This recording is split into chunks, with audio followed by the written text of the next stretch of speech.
this boxing card in New York City, Times Square. Right now, we are watching Teofimo Lopez versus Arnold Barbosa Jr. I believe this is the 5th round of 12. I would say Teo is comfortably ahead at this point. I think Teo's making more effective use of the jab. So let me know if you're a boxing fan. Let me know if you're watching this fight live as it goes on in Times Square. There's 3 fights on this main event. It's kind of an oddball card because there's three main events, sort of. We have Teofimo Lopez versus Arnold Barbosa Jr. That's happening right now. Next up, we have Devin Haney versus Jose Ramirez. And then we have, of course, Ryan Garcia versus Romero. And, I was a little bit curious as to how they're logistically going to set this up. And we're looking at a long shot of the ring setup in Times Square. It looks like there's not a lot of space really close to the ring, and I'm trying to see if they're broadcasting the fight on some of those larger billboard areas that surround Times Square for the live crowd that's gathered in Times Square. So if you're on our live stream, please say hi. Let us know you're here. Welcome. My name's Dee Hamaguchi. I run this channel called Hamaguchi Fight. I'm a professional boxer. I'm a judo champion, second degree black belt, former U.S. national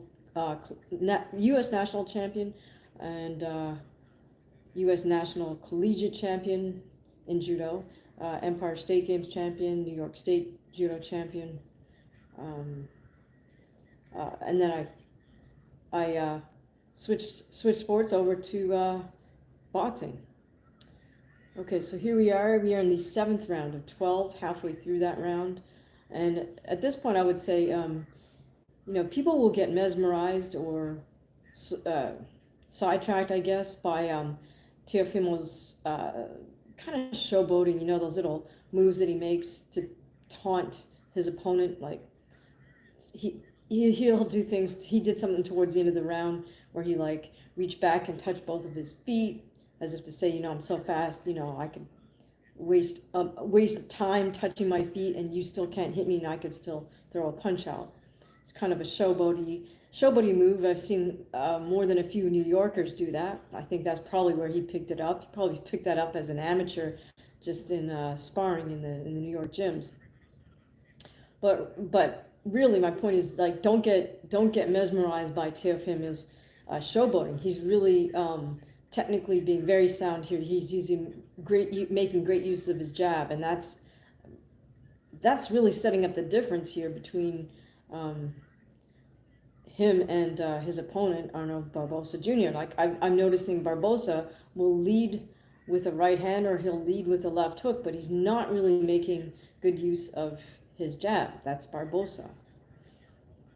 And I'm also thinking that maybe Barbosa is getting snake charmed by Teo, in that he's kind of trying to mirror Teo a little bit. He's fighting with his lead, jab hand low, just like Teo is.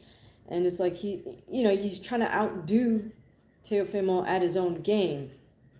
That's always a mistake. It's like he's definitely falling into Teofimo's rhythm and trying to punch.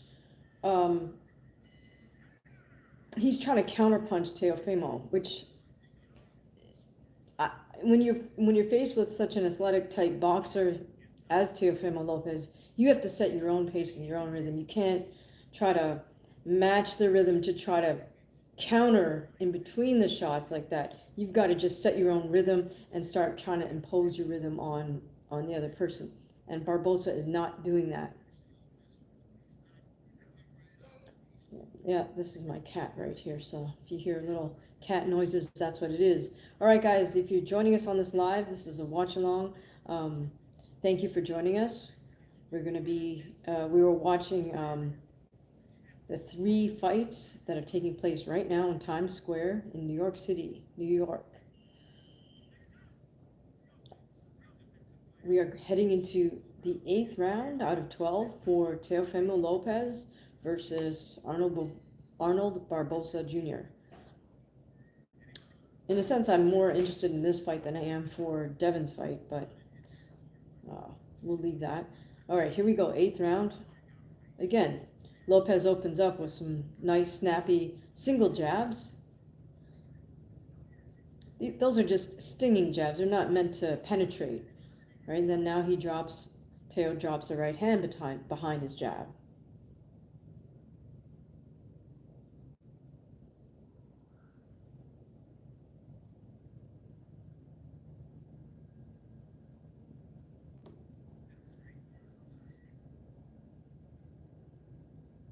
Okay, so a little lull in my stream. Right back with you in 1 second. So the other thing that Teo does is he'll feint just by using his upper body movement or his footwork. All right, Barbosa landed a couple jabs there. Teofimo responds with jab to the head, jab to the body, jab to the head.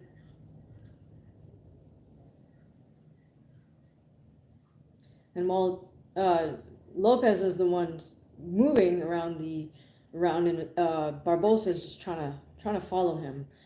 Teofimo's fighting with his hands down at his side right now.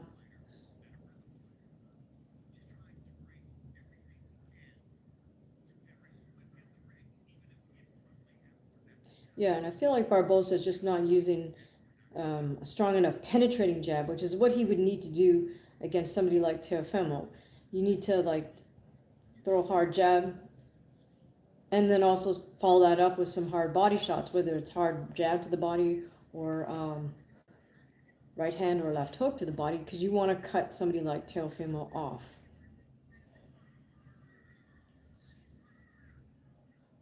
Okay, so Arnold tries a jab right hand, but he gets countered by Lopez. And you can see the difference in the hand speed between Teo and Arnold. Teo's just got the faster hands.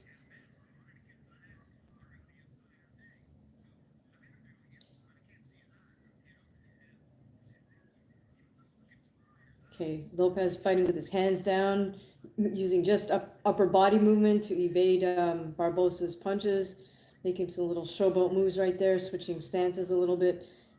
He tends to do these showboating things right in the last, say, 20 seconds. Kind of gets into your opponent's head a little bit.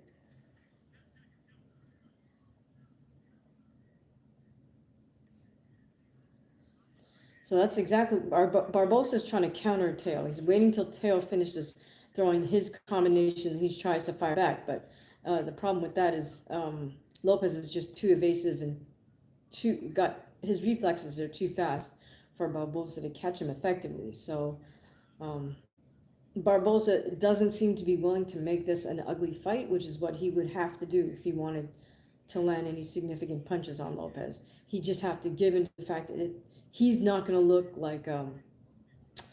like this beautiful technical fighter versus Lopez. He's got to make it ugly.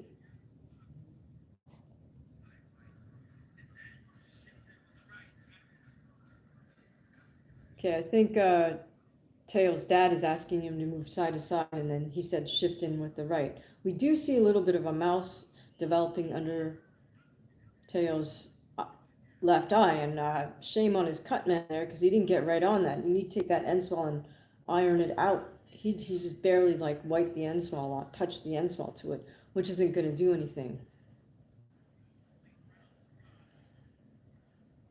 Okay, here we are in round 9. 4 rounds to go in this matchup between Teofimo Lopez and Arnold Barbosa Jr. And I feel like when Barbosa Jr. looks back at this, he's going to just be a little disappointed that he didn't pick up the steam a little bit earlier. I have a funny feeling if he starts to pour it on in these last few rounds, it's just going to be too little too late. Again, right now he's trying to mirror Teofimo's rhythm, as Teo's feigning him with upper body movement and probing jab, and he switches up, Teo switches up to a hard jab right hand. Very fast combinations on his part. That's Lopez. And Barbosa's just kind of posing and looking at him. There he goes with a lead left hook to try to cut Teo off. See, this is the wrong body language from Barbosa. Again, he's trying to mirror Teo, and that's just the wrong attitude to take. He needs to step right to him. Hard jab to the head, really hard body shot with his right hand. Again, look, Barbosa trying to counter Teo, but he's too late. Teo gets off a jab to the head, jab to the body, and then a 1-2, 1-2, 1-2. Again, we have Teo with his evasive upper body movement, hands down low, but Barbosa's just not able to connect. Okay, there Barbosa did the right thing. He went for a jab and then right to the body, but it did not land effectively, but at least he threw the right punches. Again, look at how Teo does his footwork, and then Barbosa tries to mimic it.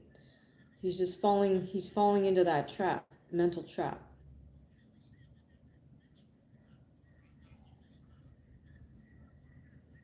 See, all this time that Barbosa is spending kind of just walking around with it, that's time he's wasting.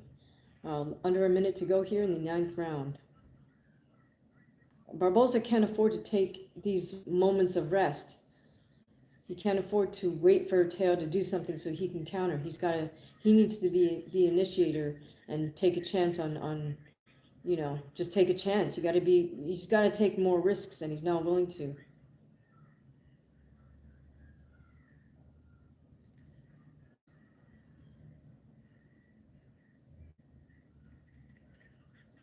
So he's not throwing, Barbosa's not throwing out jabs with bad intention. He's just sticking his jab hand out.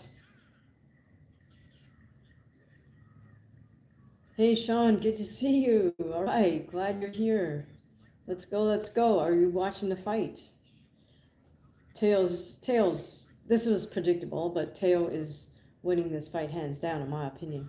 Teofimo Lopez, we're going into the 10th round versus Arnold Barbosa Jr. I was just saying, I feel like Barbosa's just been snake charmed by Lopez, and he's just like copying the same rhythm and the same tempo that Teo is dictating. It looks like Barbosa's trying to wait for Teo to get done so he can counter, but he's too slow and Teo is too athletic.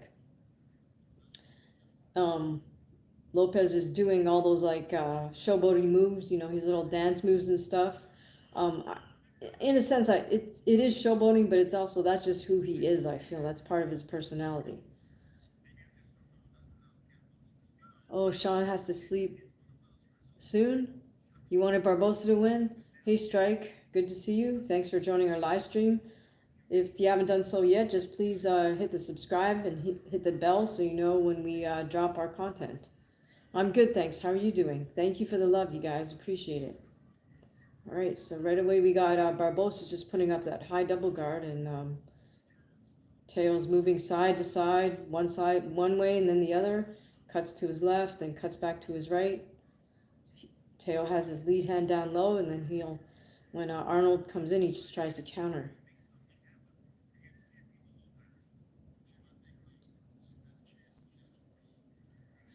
Hi, Jim. Yes, time for some live stream. We've got Teofimo Lopez and Arnold Barbosa. Thank you for joining us. Thanks for all the love, you guys. All right, again, Barbosa is trying to counter Teo, but he misses with that hard right hand. And all these little motions that Teo does, in a way you can get away with making those upper body movements and those feints, because that is a feint. A feint is just as good as a punch if you can get your opponent to bite on it. Thank you so much, Trike. I'm glad you guys have joined us. Whoever else is here, please say hi so we know who's here. All right, then we have Teo. Either he's got that lead hand down low or he's in like a semi-shell guard. Teo opens up a little bit. See, what Teo's doing is he's just fighting in spurts, It's kind of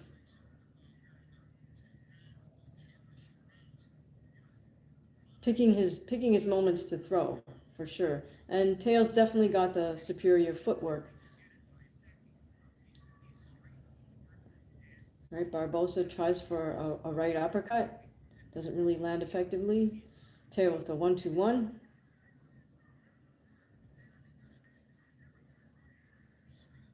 All right, so now Barbosa with a double high guard. That's basically just telling Teofimo, go ahead and punch me. Okay, there we go. Barbosa puts together 3 jabs, but then he needs to follow up, put something right behind that. But he just goes straight back. All right, Barbosa again with a high double guard. He's trying to feint his way into Teo. Teo's just comfortable, uses that upper body movement, looks over his shoulder as if to say, what were you hitting? What were you trying to hit? Teo back to his shell guard. See, what he'll do is he'll just throw out some soft punches, and then he'll throw up like 2-3 really hard punches right behind that soft punch. So that changeup can really throw somebody off. All right, and we're winding down the last few seconds in this 10th round.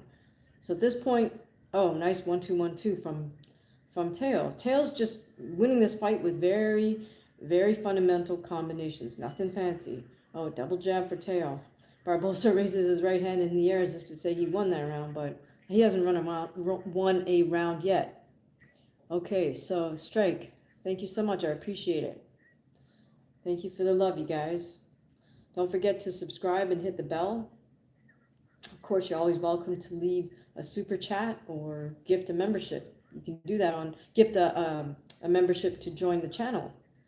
Yeah, we're 10 rounds in, Sean. At this point, Barbosa needs a knockout.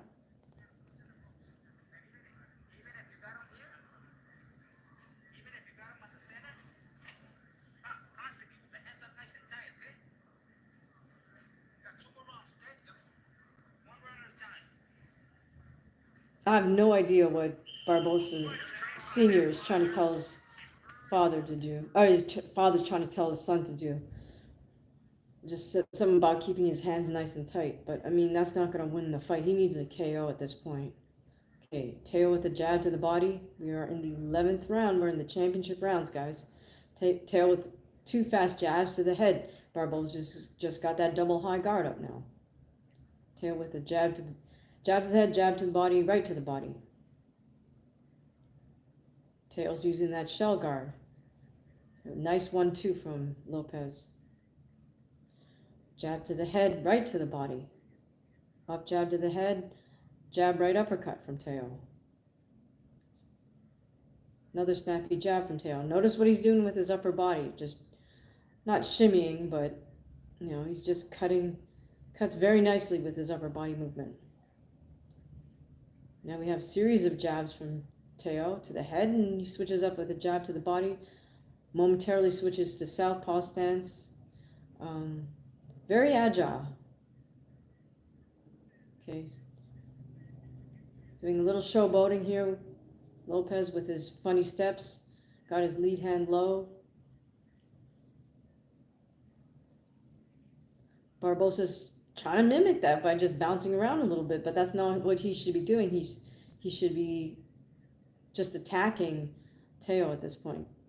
Keeping up his guard nice and tight, as his dad said. Well, that's all well and good, but the best defense in the world doesn't win you a fight. You got to land punches. Sean is saying, Barbosa was so angry doing the build-up. Why is he not doing it? I don't know. Okay, finally, Teo put himself on the ropes, and Barbosa came forward. Teo's just making a miss at this point.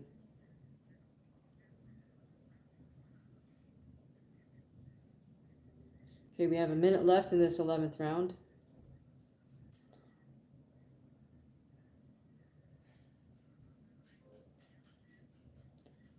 Well, this is unfortunate for Barbosa. I don't know if his father is just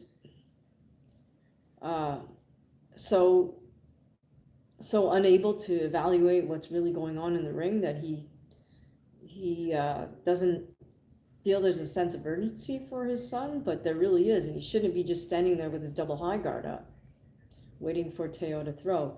I think this was if that was in fact their game plan, that they were going to counter Teo, that was just a terrible game plan. All right, again, Barbosa starts with a lead right hand, which is a mistake against a fighter like Teo. Against a guy like Teo, you got to throw a ton of jabs. You're gonna miss a lot, but you have to use that jab to get inside, and then um, that's when you throw the hard right hand. You don't lead with a hard right hand against somebody like Teofimo Lopez. That's the 11th round. All right. Jive A5. He got drunk last night. Who did? Teofimo Lopez or Arnold Barbosa Jr.? All right, guys, if you're here, say hi. We're about to head into the 12th and final round of Teofimo Lopez versus Arnold Barbosa Jr.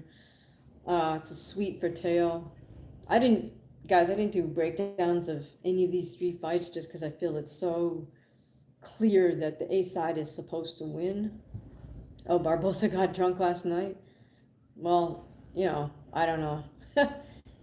I would think if he had had a great game plan and training camp coming into this, a little bit of that would have shown, even if he did get drunk. All right, here we go. 12th and final round. I think this is a clean sweep for Lopez. He looks great. He looks relaxed. He looks loose. So this is a great, I wouldn't call it a comeback fight, but this is a terrific fight for Teofimo Lopez.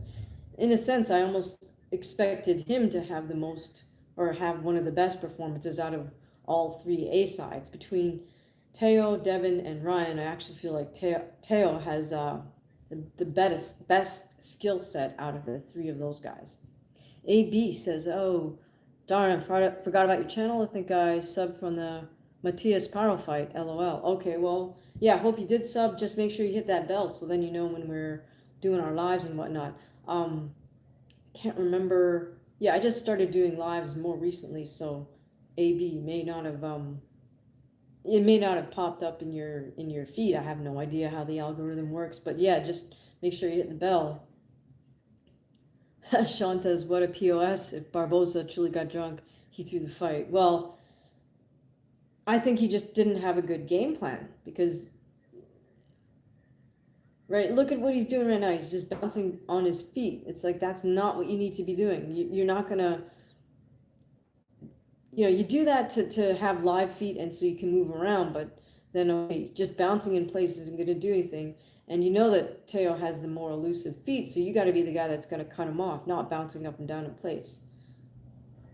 So all these factors I'm saying about Teo, we already knew this, ABC, yeah, done. Well, I mean, here's the thing for Barbosa. I don't think anybody expected him to win, certainly not the boxing industry, but if he put on a great performance, that would improve his sort of status. But he didn't make a fan out of me by watching this fight. Again, Barbosa with the lead right hand. Wrong move. Okay, now he tries to counter with the check left hook. Again, it's a very, I wouldn't say risky, it's just a really silly game plan to try to counter a fighter like Teo. And Teo lands a nice jab, left to the body, right to the body by Teo, followed up by his elusive upper body movement. A guy like Teo is just, he's got a unique style. It's very individual. Again, he just did that touch his foot thing. But that I think that's just Teo's personality, Appreciate you, D. I appreciate you loving the commentary. Feel free to show some love with the super chat. Make sure you hit the sub and the like. Hey, Jonathan. Salute. All right, guys, we're winding down with this 12th and final round. I expect Teo to win by a blowout. And unfortunately, I don't know why Barbosa is raising both his hands as if he won something. He didn't do enough at all, and he just had a bad game plan to begin with. So, bad on Barbosa. Bad on Barbosa Sr. for not coming up with a better game plan. It's, as they say, it's not rocket science, right? But I mean, a guy like Teo is fast, he's elusive, he's showboaty, but so a guy like that, you've got to step to him, you've got to make it a gritty, grindy fight, and can't care about the fact that it doesn't look pretty. It's not gonna look pretty. Um, Teo's a guy that wants to look pretty, so you gotta make it ugly.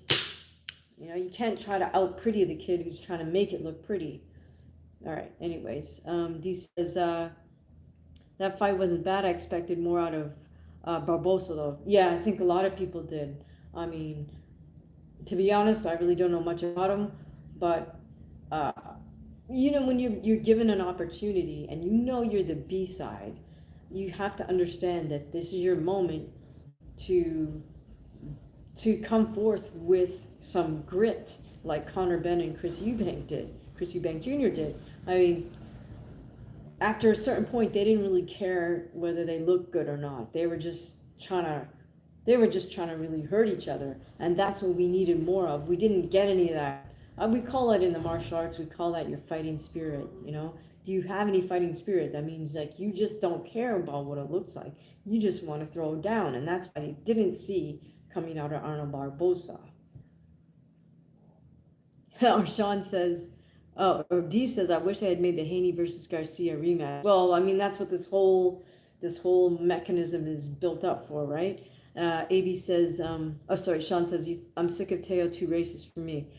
That's a whole nother story, Sean. I'm not, I mean, I can't take away from anybody's, your opinion about that, you know what I'm saying? But I wasn't even going to open up that can of worms. AB says, you think Boots would stop Teo?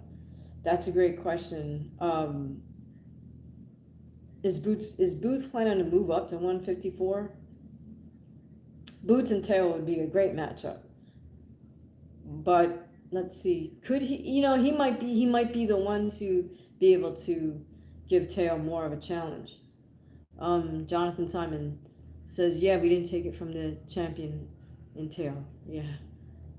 Carlos says, what's up? Hey, Carlos, glad you could join us. All right, no surprise. Teofimo Lopez wins that fight versus Arnold Barbosa Jr. Disappointing performance from Barbosa Jr., I think. In my opinion, he just tried too hard to mirror Teo and tried to counter. So bad game plan, If Turkey shows the whole fight back, including the corner work, I guess we'll get to hear what Barbosa Sr. was trying to get his son to do. Oh, by the way, I don't think I posted the video yet, but who in the heck is Mike Coppinger? I can't stand this look of the suit with the t-shirt. I mean, it's barely passable. At least he's got a decent t-shirt on, but it's such a bad look. Sean says, was this fight for the belt? I mean, I think there's some belt, the ring belt. I don't know. I mean, yes and no, right? Like maybe, Sean, maybe these fights are for belts, but really that's not what it's about, right? It's really for getting the names and the faces out there in the public. AB says, what you expect from Ramirez next? I mean, if he can out jab Haney, maybe he could do something, but AB said, isn't it Teo's WBA belt? To be honest, I'm not sure which belts it's for. Yeah, I'm sure there's belts on the line because that's how you promote a fight. I mean, that's what they did for Kovalev. They came up with this weird belt for him to win on his finale fight. It's almost it's a written rule that in order to have these main events, a belt must be on the line. So here we have a shot of Teo. Oh, thank you so much. Freeze temp, really appreciate it. Let's go, Haney. Says, yeah, Haney's coming up next.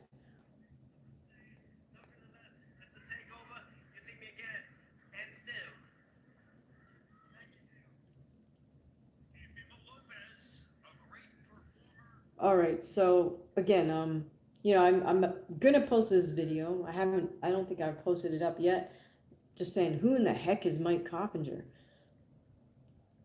And where does he get his supposed boxing expertise from? Because when you look him up on the internet, it doesn't like take you to a Wikipedia page about him. Um, it just says he's an esteemed boxing journalist, and it's like, well, who's esteeming him? You know what I mean? Where did he get his boxing knowledge from? AB says it's the belt Tale won from Josh Taylor. Okay, that makes sense. D says, will you be watching Ryzen this weekend? Tell me who's fighting on Ryzen. Hello, Jesus Raves. Welcome to the stream. We're watching the boxing fights live. AB says, seeing 31-0 for Haney don't feel right. Laughing. Yeah, well, I know that was incredible because, you know, when Canelo tested positive, did anybody get to, undo a previous loss to him? I don't know, whatever, man. I mean, the hypocrisy and double standards in boxing are just ridiculous. It's like they make up their rules according to the situation and who's involved. AB says Mike Compter is just the guy that announces lots of breaking news. I don't know why he's trying to commentate now. Well, exactly. I feel he was horrible. In fact, that's sort of the bottom line. AB, I'm glad you articulated that. That's kind of the bottom line in this little clip I made. I mean, it's fine when you can tweet something because you got breaking news, you got insiders who are willing to, who got loose lips, saying loose lips sink ships. Well, they're willing to loosen their lips for him. And so he gets to put that tweet out there, get breaking news. But that doesn't translate over to being on camera at all. And I thought his ring interviews where he spoke to Ryan, Devin, Teo, or I guess he interviewed all the main event guys. He sucks on camera. He looks like he just sucks. He just doesn't have any personality. The questions he asks him are not even really journalistic questions. They're just more like ass kissy questions, like he wants to be in their good graces so they can continue to have loose lips and give him insider information that he can tweet about. But it's like somebody needs to give him coaching about how to have a little more personality on camera, or something, or ask better questions of the fighters on camera. So who does a good job of that? I mean, we're jumping into a different field here, but I think the Schmo is good. He's got his own personality. He brings it out of fighters. He's able to ask questions. Okay, AB says that interview just now was some robotic stuff. Exactly. That's exactly it, AB. You hit the nail on the head. Coppinger is just way too robotic. Doesn't matter when you're doing this, right? With your thumbs on your phone. To tweet something, you can be as dull and boring as you want, because the only value you're providing us is that somebody with loose lips snitched to you and gave you your breaking news. All right. D says, Kleber Koik, sorry for I'm massacring these names. Shai Dulayev, Mikuru Asakura versus Chihiro Suzuki. Tatsuki Shinotsuke is fighting Tsina Karimian. Lots of fights. It's an 8-hour card. Oh my God. Well, my goodness, I should say. I don't know that I can do an 8-hour live. Wow, we got the drummer here. That's very cool. This is the drummer. I think he's become somewhat of a YouTube sensation and an IG sensation. Can't remember his name, but he was Michael Jackson's drummer. So it's pretty cool that they're featuring him right now. Heavyweight tournament 2. Okay, so D was referring to the Ryzen promotions out of Japan. I'll check it out, and I guess I don't know what with the time difference and all that. I'm not sure when it's gonna go live, but I am a fan of Asakura, that's for sure.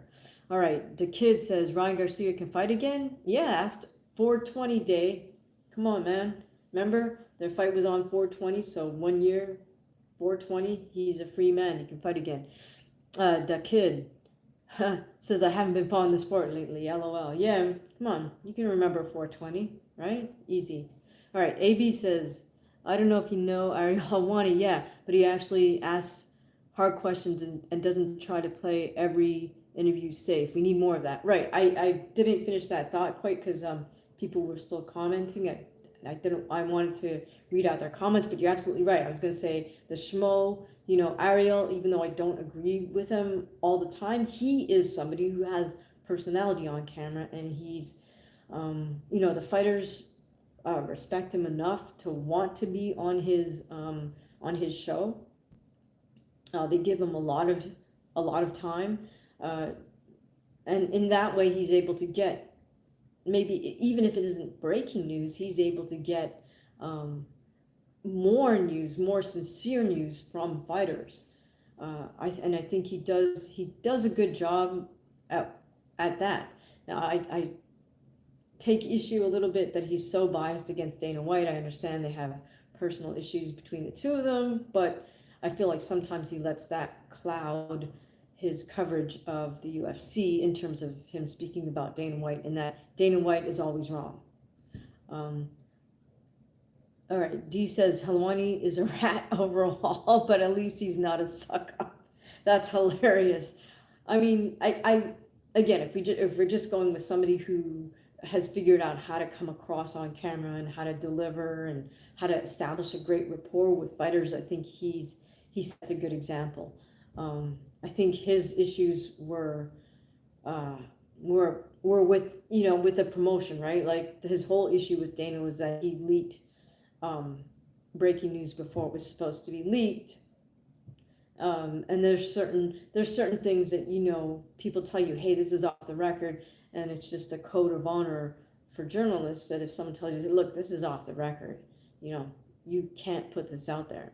Yeah, I don't know if that's the case for Ariel, but anyways, I think he does come across well, just personally. I think the Schmo does a great job of that, because he even adopted this persona called the Schmo, right? And at first I was wondering, like, I felt sorry for him. I thought, oh, this poor guy, he must be autistic or something. But I didn't. And then I realized over time, like, no, that's actually his objective, to adopt this persona. So good for him. He figured something out that works for him.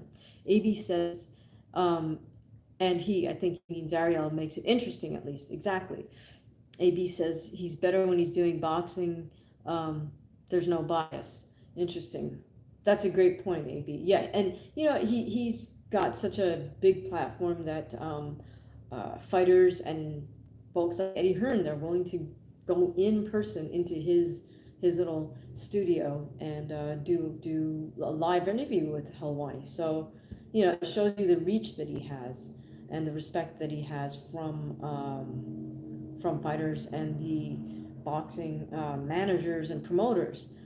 Carlos says they got to taxi them there. Come on, man, that's too much. Well, what is this, a Hummer or something? Big bank? I don't know. This is New York, New York. Move 37, welcome to the live. Hi, it's good to see you. Thank you so much for dropping that super thanks. Really appreciated it. Every little penny counts, so the more the merrier, you guys. All right, AB says it's funny how Eddie Hearn has been so involved with the fight week when he doesn't promote any of the fighters. But he's tied in with his own, right? So I guess he's, does Eddie have somebody that he's hoping to then match up with, either Ryan, Devin, or Teo? I don't know. Yeah, I'm just assuming it's because of his affiliation with the Zone, or DAZN, which is really how it's spelled, right? All right, so now we're just taking long shots of Times Square, watching a lot of NYPD patrol cars go by. Oh, I guess there's a police escort.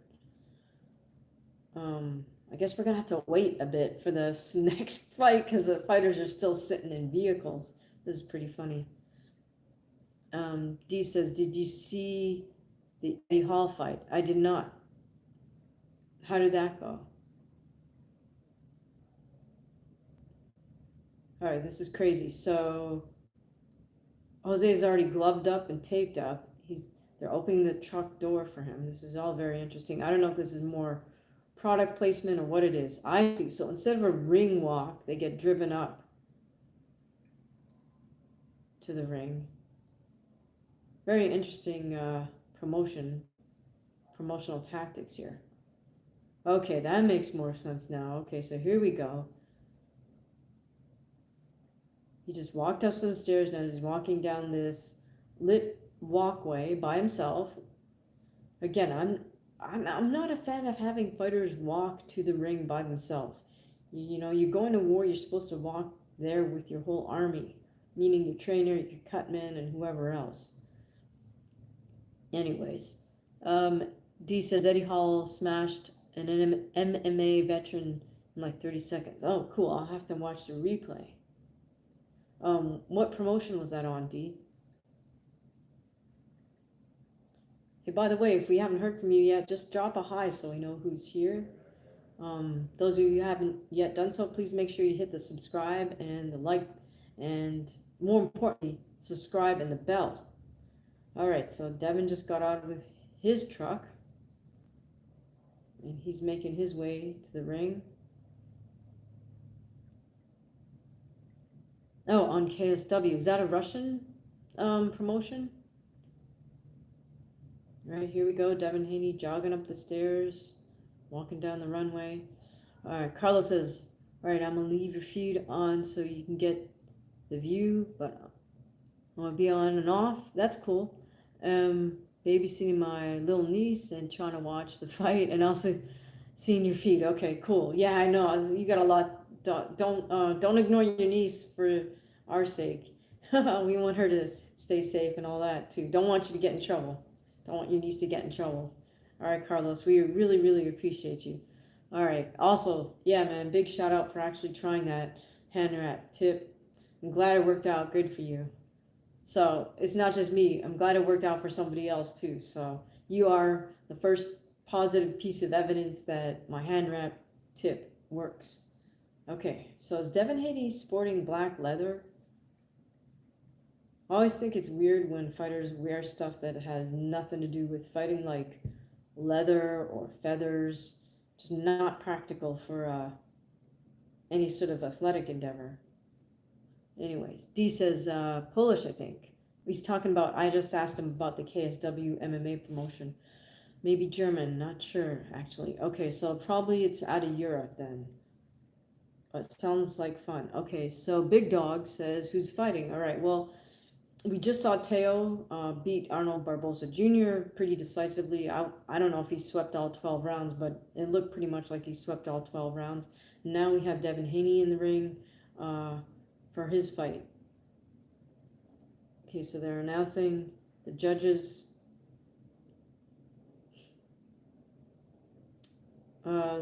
Ref is David Fields. He looks like a familiar face. This will be interesting, I think, because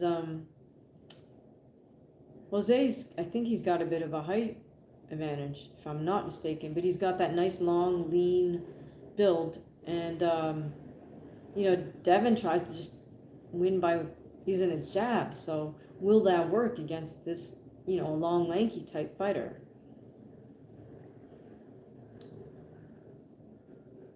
Who are you guys rooting for in this matchup? Are you going for Devin or are you going for Jose? Which is distinct from who are you betting on, meaning you might be rooting for one guy and think the other guy's going to win, but I mean, according to the script, of course Devin's supposed to win because they are trying to line up the rematch with Ryan. I mean, I suppose that could still happen if either one of these guys loses, because they could say, well, we still got bad blood to settle over the previous 420 fight. D says, I really hope Devin gets face plant KO'd. Betting on Devin. Okay, got it. Exactly, D. That's exactly what I'm referring to. You could be rooting for one guy, but, you know, where you put your money is another thing. So the script is Devin's supposed to win this fight, but, you know, logic tells me if he didn't add another wrinkle to his game, this could be a long night for him. And if Jose fights really intelligently, he could eke out a decision.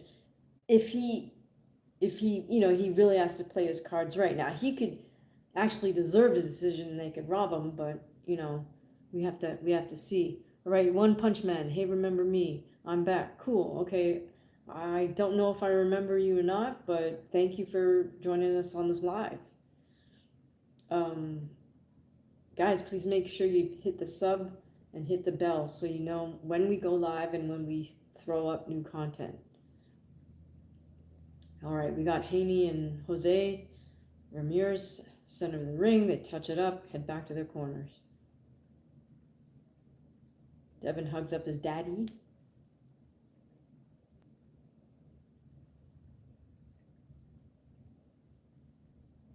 I mean, I think it's a little bit ironic that they're obviously advertising for snack, and that's Victor Conte, the Massive Cheaters company. I mean, it wasn't just in boxing. You know, Victor Conte didn't just supply Shane Mosley Jr. and a couple other fighters with stuff. He's the guy behind Marion Jones and the baseball. Their names are eluding me now, but you remember when that whole home run rivalry thing was going on, and then it turns out they're all juicing. I mean, Conti was involved with that. I mean, but I think the biggest was fall from grace was perhaps Marion Jones. That was just such a shame. So you know, I mean, you don't go from being a devil to being an angel. I don't think. Anyways, the kid says, "Oh, right. Thank you so much, Mark McGuire and Sammy Sosa." So if I'm not mistaken, Victor Conti, aka the guy behind Snack, was involved with all of that. So not only did he make a lot of money, and yes, he did serve his time in what Club Fed, but you know, damage already done. All right, so here we go with this first round. All we got is Devin moving around the outside, going around in a counterclockwise circle while Jose's holding center of the ring and just kind of staying right in front, following. Jose with the single jab to the head, single jab to the body from Jose. I like how Jose's breaking to his right and keeping up a guard. I don't know why Haney just wants to get his road work in, going around in circles here in the first round, but with a minute left to go, I guess that's part of his so-called game plan, right? Haney posts out his jab hand. I hate that. Terrible habit, right? Haney parries Jose's jab, Jose with a double jab to the head. Doesn't quite land, but at least he's throwing out meaningful jabs because that's the only way you're going to get a measurement on the distance.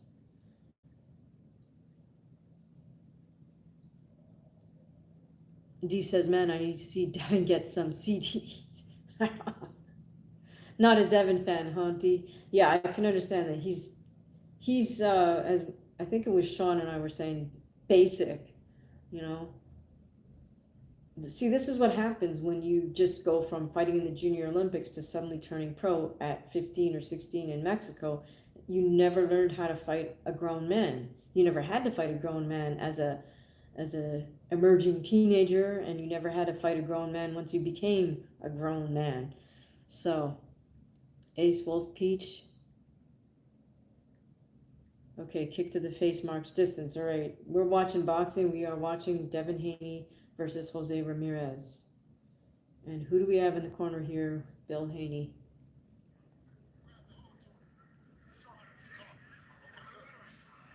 For some reason, we're zooming in on Devin's shoes.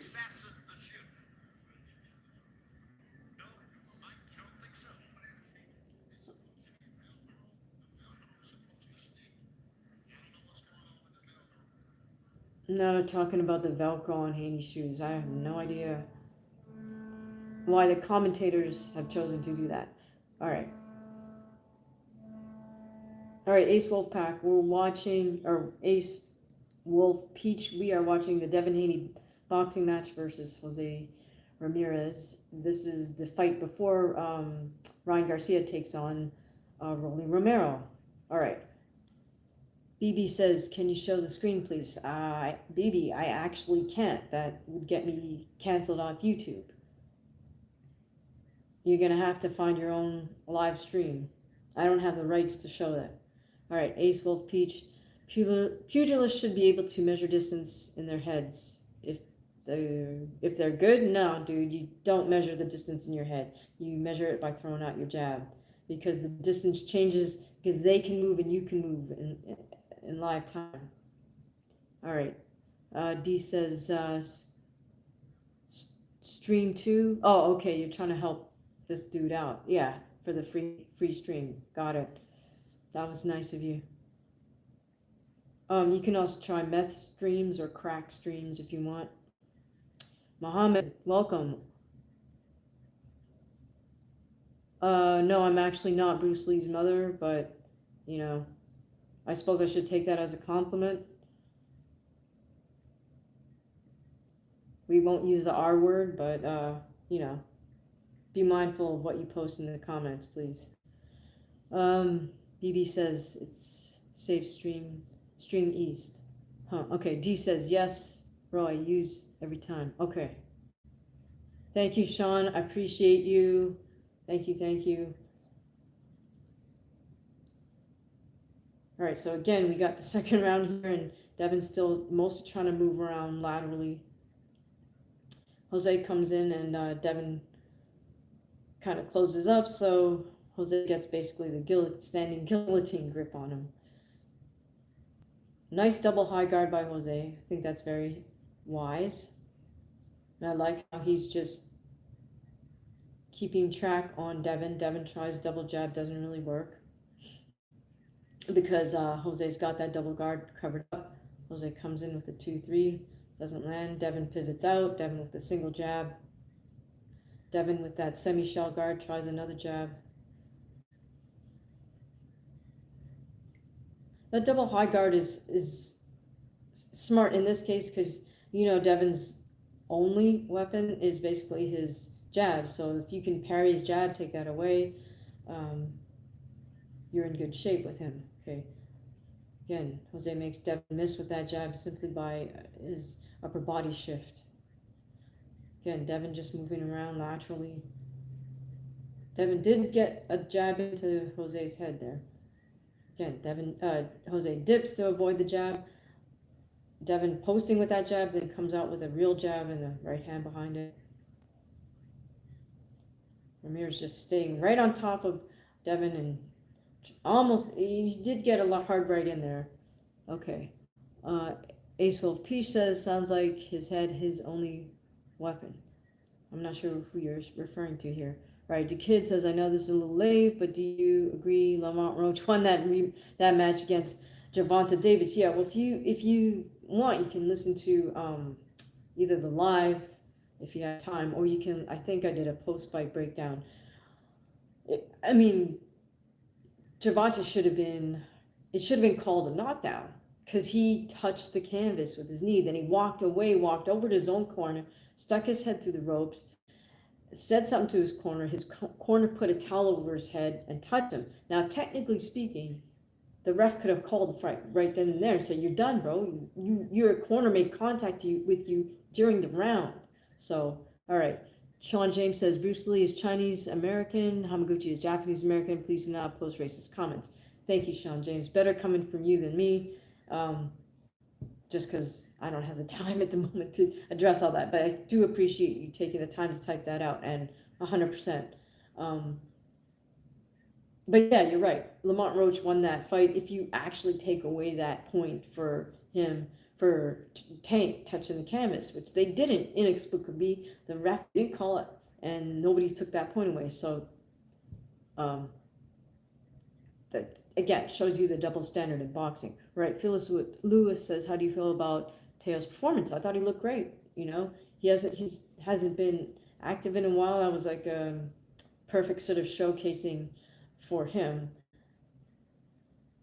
Oh, here we have Jose Ramirez starting to open up on Devin, as Devin was caught against the ropes. You just might get your wish here. Okay, Devin trying to escape by moving sideways. Ramirez lands a decent jab. Ramirez just staying right on top of him, tracking him as he moves laterally. And Ramirez is doing the right things, opening up with a double jab and then going to the body. Then Devin clenches. Scissorin, hey, good to see you. Who do you think will win the fight? Well, Teo already won. Looks like Jose just might get the upset here. Whether they give it to him or not is another story. And I'm going with Ryan to win his fight versus Rolly. All right. So Devin just tried a jab clubbing right hand. Um, Devin with a jab, little left hook. And then back to being on his bike and going around uh, the perimeter of the ring. Jose staying right on top of him, using nice body movement to avoid Devin's jab. But I think Jose is really going to have to make a statement if he wants to get the decision. D says, "Whoa, Ramirez looking good." Agreed. BB says, "You're a cool woman. Wrestling fighting is just dumb." Well, I don't, because actually I'm a professional fighter. All right. Suzerain says, "How good is Rolly?" He's a hard puncher, but he has no jab, and he's got terrible footwork, and his punches are wide. His main asset is just he's got powerful punches. Okay, Sean James says, "You should check out her fight videos after live. She's a real fighter." Okay, thank you so much, Sean, for sending them in that direction. All right, again, so then as soon as Jose gets in close, Devin clinches up. All right, good on Jose trying to throw in that little right uppercut there. I like the fact that Jose is just maintaining this high double guard and he's staying right on top of Devin. I think he does need to figure out how to pick it up just a little bit, because as I said, I don't see him getting a close decision. All right, and there's the round. All right, welcome everybody. It's good to see everyone here. If you'd like to support the channel, you can always leave a super chat. You can head over to buymeacoffee.com and buy a coffee over there. If you want to get some merch for yourself, you can head over to our spread shop. The link is given in a lot of my videos, or the link is also given on the main page for my YouTube channel. You can also head over to my art store called Geo Galleries. There's links underneath all the art videos that'll take you directly there. Gil, welcome to the live. You say no way Haney up 2 rounds. Well, yeah, I mean, at this point, I think Haney is, according to how these guys are going to judge it, I would say Haney's up.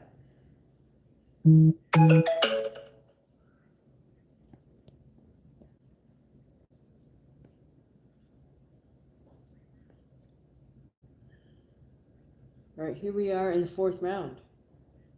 Again, Devin just moving around sideways, going a little bit to his left and then back to his right, back to his left. Jose's just staying right on top of him, maintaining that high double guard.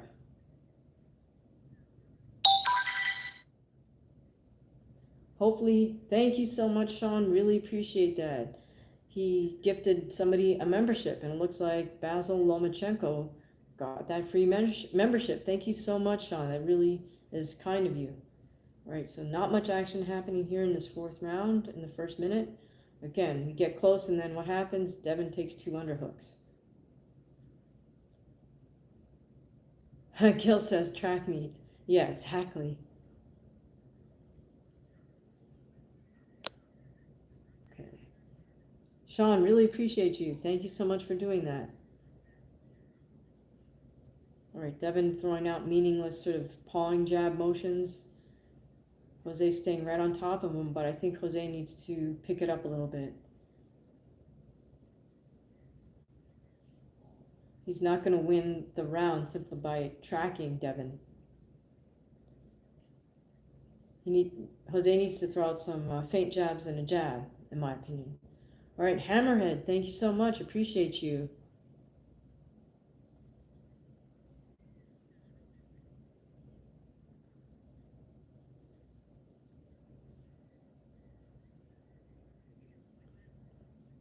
All right, Jose with a couple of single jabs there.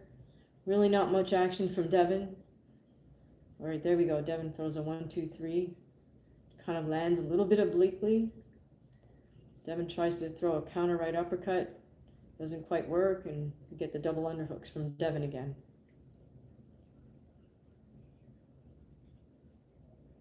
Okay, less than a minute to go here. Devin's still doing the sidestep, back and forth, mostly moving to his right. All right, now, Jose needs to really start cutting off the ring because he's not doing that. He's got to use his footwork or his jab. Just be relentless with the jab and then come with a body shot behind that. Okay, I think Jose needs to set that up a little bit better with some more feinting. Ellis Vlogs, hey, what's going on? He even looked scared in the car. That's hilarious. He's putting on a lackluster performance at the moment. Maybe he'll pick it up. Something tells me he won't, because sometimes, you know, fighters that just start out like that, they never slip into that year where they pick it up. We'll see. Again, what I'm seeing right now is just, it's really a symptom of somebody turning pro when they're 16 and only ever fought other kids. They never fought a grown man. So they never had to graduate to the pro ranks in that, or you know, like the seniors, what we call like the grown men's or the grown women division, where there's no age limit, just you got to be, I think, under 35. But it's a whole different game once you fight other adults. It's very different than fighting other little kids. Sean says, do you think Garcia destroyed Haney mentally? No doubt, because I mean, how many times did he touch the canvas? Number one. Number two, those were not soft shots. So if he's going to lie to himself and say, well, it's because he had trace amounts of ostarine in his system, then that means, okay, so then you're just never going to address where you fell short, which looks to me like that's the case, just because what has he added to his repertoire that we've seen thus far? Nothing. In fact, he's showing less than he did against Ryan. I mean, this is like, you know, this is not going to land him in Turkey's good graces. We are already in round 5, and all Devin's done is show us how he can do the sidestep. This is horrible, actually. Right, and I wish Jose would, you know, do a pendulum step or do something to create an angle, and then, you know, jab and come to Devin's body. But he can't. While he was tracking him well, he needs to then take the next step, which is to cut the angle to either his right or his left and fake Devin out. He's got to take a little bit of a risk here and risk missing. So far, somebody is giving Devin 3 rounds and Jose 1. So this is probably what's going to happen. They're probably going to give Devin Haney a unanimous decision for a boring fight. Gil seems to agree with Sean in that, or what I said in these. It looks like Garcia destroyed Haney mentally. Sean says Haney was actually winning rounds during the Garcia fight. He just couldn't figure out the left hook.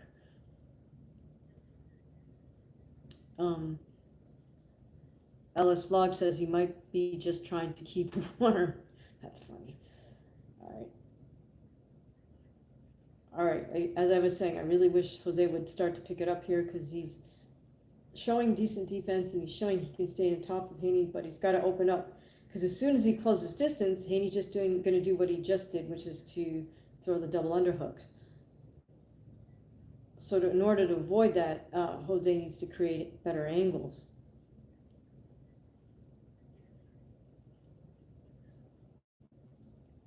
Okay, double up with that. Yeah, Jose's throwing single jabs to the body. He needs to double up with that. You can throw a jab to the body, come with an overhand right to the head, or throw a right hand to the body, left hook to the head, but throw a change up to slow Haney down.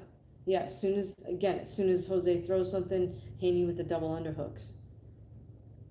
And again, just sliding along the ropes. So it looks to me like Haney's game plan is just to not fight as little as possible here.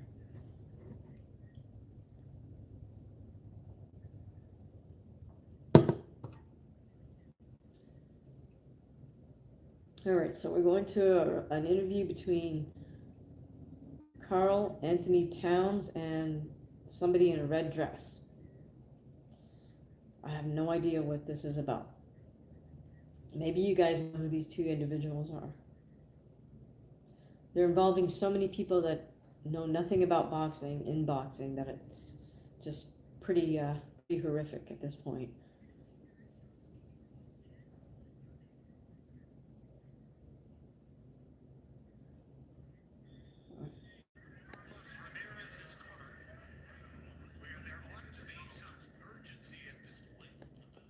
Oh, did the commentator just call him Carlos Ramirez instead of Jose Ramirez? Yeah, they're really good at their job, right? Okay, so here we go. Round 6. So we're almost at the halfway point. Okay, good. I saw Ramirez open up with a lead left hook, and he's going head body there. Jab to the head, right hand to the body. That's exactly what he needs to do, is just start throwing more hooks to the body to, to chop away at Haney's midsection, slow him down. Kid wants to run, you got to give him a reason to not be able to run. Ellis Vlogs, yeah, okay. Right, Haney's still trying to go right and then left, cut back left, then go back to his right. So seeing as he's mostly leading or heading to his left and only occasionally, see how he crosses his feet when he tries to go to his right? He's not as smooth going to his right as he is to his left. So,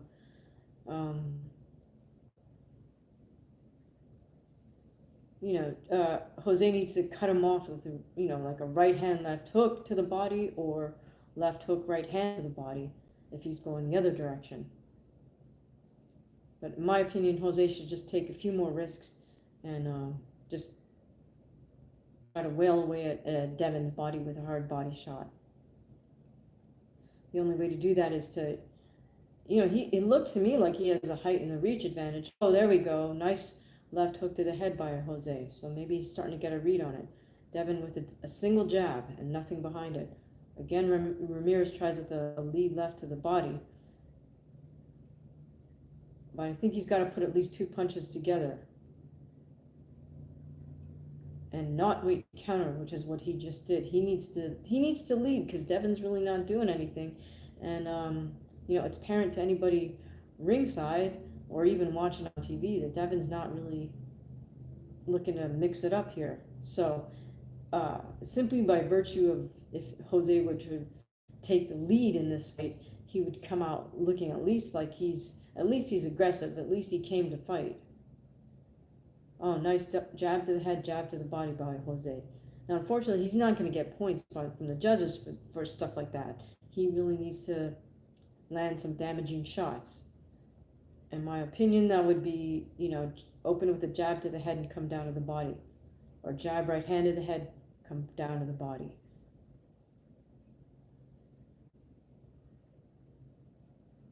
So here's the thing. Even if Devin Haney wins this decision and retains a belt or wins a belt, he's going to get booed. He already got booed, right, by the New York crowd, because the New York crowd hates this kind of stuff. They don't like people who get in the ring and don't come to fight. They're very harsh on that. If this were, New York City Golden Gloves, Devin would be getting all the boo birds.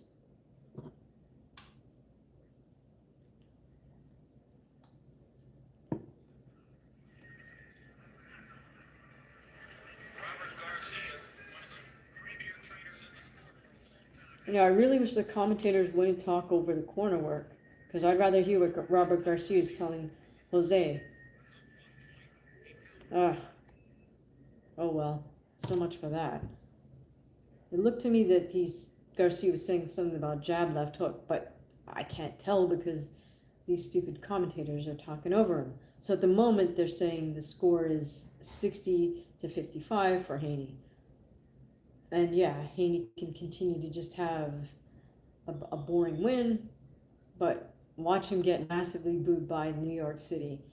Number one, oh yeah, this is Coppinger's unofficial scorecard. Like, we care what Mike Coppinger has to say. He's not an analyst. He's just a dude with a phone who gets text messages from snitches and gyms. Hate to say that way, but I have no other way of putting it. All right, we are in the second half of this matchup between Devin Haney and Jose Ramirez.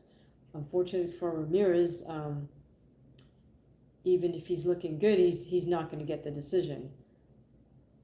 So he's got to pick it up. And if Garcia called for jab, left hook, I think that's right. I think he absolutely needs to cut the ring off from Devin. Only way to do that is to invest in some body shots. Sean says, this is why people don't like Haney. He's a boxing less talented Floyd. Yeah. It's also because he's not trying to fight. I mean, Floyd would stand in front of the other fighter and make them miss and then counter them. Gil says, Haney, top tier fighter, not even close. Looks like a 6-round fighter. I mean, this is horrible. Okay, as soon as Jose closes distance, Danny just clinches up. Move 37 says, Devin, yeah. This is terrible.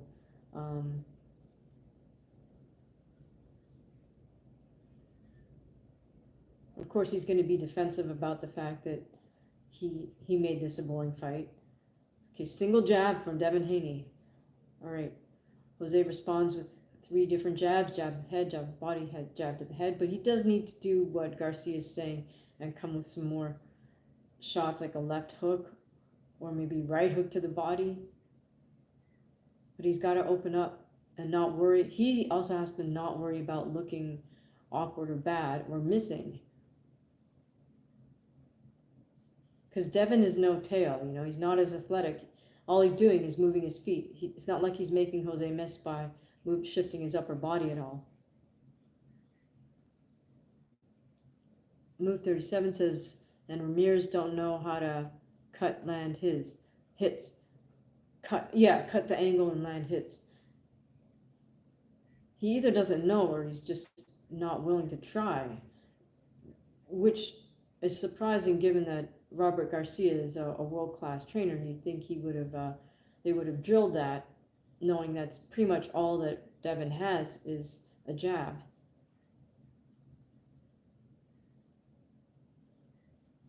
Okay, so Jose tried to land a jab overhand right, but kind of just grazed Haney. Move 37 says Ramirez deserves to lose. Well, he probably is going to lose if he just continues on like this, because it's just not enough to win a decision. In order for him to win a decision, he had to beat the heck out of Devin. So the bottom line is here, this was great matchmaking if Devin walks away with a win. All right, we're cutting to shot of Mike Tyson, Bernard Hopkins, and is that Shakur Stevenson looking at his phone or something? Now we're cutting to a shot of Times Square vehicular traffic. Perhaps that's either, is that Ryan or somebody else? Ryan or Rolly in that car driving up? More footage of the crowd at Times Square. I mean, this is a cool setup, you gotta admit. It's kind of surreal. Move 37 says this fight was won with a pen and paper. Yeah, exactly. The matchmaker did it. All right, so we are now in the 8th of 12 rounds. I really want Ramirez to do something different because clearly Devin isn't going to do anything different. So I'm tempted to get up and go get something to eat. But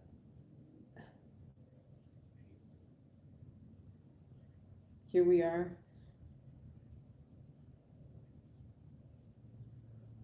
I mean, Ramirez is doing a great job tracking Devin, but he just needs to get going with his punches.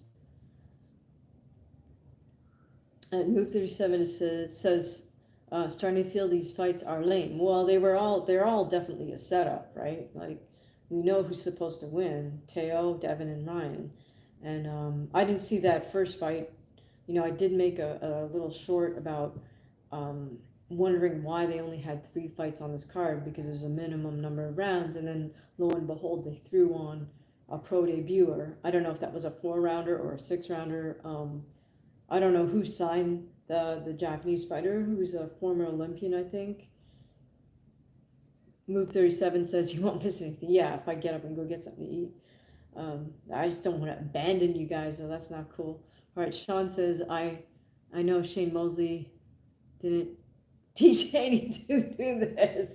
You got that right, because Shane Mosley is a fighter who he learned how to fight in LA, in the LA area, because that's where he's from, Southern California. So he fought tons of guys like a Jose Ramirez. He fought tons of guys, he fought tons of Mexican Americans and Mexicans who would come up just for sparring. So he knew how to get in there and be rough and tumble. This isn't even like what Floyd would do, because if Floyd's elusive, it's not by just running around the ring. It's by doing all his little defensive upper body movements and then coming right back with a counter. He stays in the pocket and then counters. That's what made Floyd great. This is amateurish. This is how an amateur wins an amateur fight, just by running around and then trying to score. It's a hit and run tactic. I mean, at most, Devin's putting together 2 punches. But look, he's throwing most of these single shots. Jose should just simply outwork him in terms of punches thrown. He shouldn't be bouncing around on his feet, mimicking Devin. He needs to let his hands go. All right, so I think Ramirez is done. I don't think there's any way he can win a decision now. So at this point, he pretty much needs a KO, but he's not putting his punches together enough to get a KO. Move 37 says Devin hugs. Yeah, I mean, that's what that's his tactic right now. Oh, look, somebody got Starbucks and some snackies at ringside. We got turkey and whoever his buddy is there. And some females right behind him. All right. Move 37 says Turkey's Oscar. Eddie looks bored. Yeah, Turkey looks pretty bored. He's not really his animated self, is he? So Devin is just shooting himself, because we know what Turkey's looking for, which is he's looking for good fights, and this is boring. Capital B. 100% guarantee you Devin's going to get massively booed by live crowd out, because New Yorkers can't stand this type of so-called fight. Like I said, if he was in the amateurs in New York City, he'd be getting razzed by everybody. And he would be getting razzed when he got back to the gym Monday morning. All right, but Jose should really just step to him, because he can't move to his left very well, which means he mostly he only cuts to his left to come back to his right. So Jose should just punish him as he's moving to his right. Move 37 says, I'm starting to miss Bob Arum. That's hilarious. Well, I think we're all going to start missing him pretty soon. He's freaking, what, 98? You think he makes it past 100? All right, here we go. Devin just walking around the ring to his right.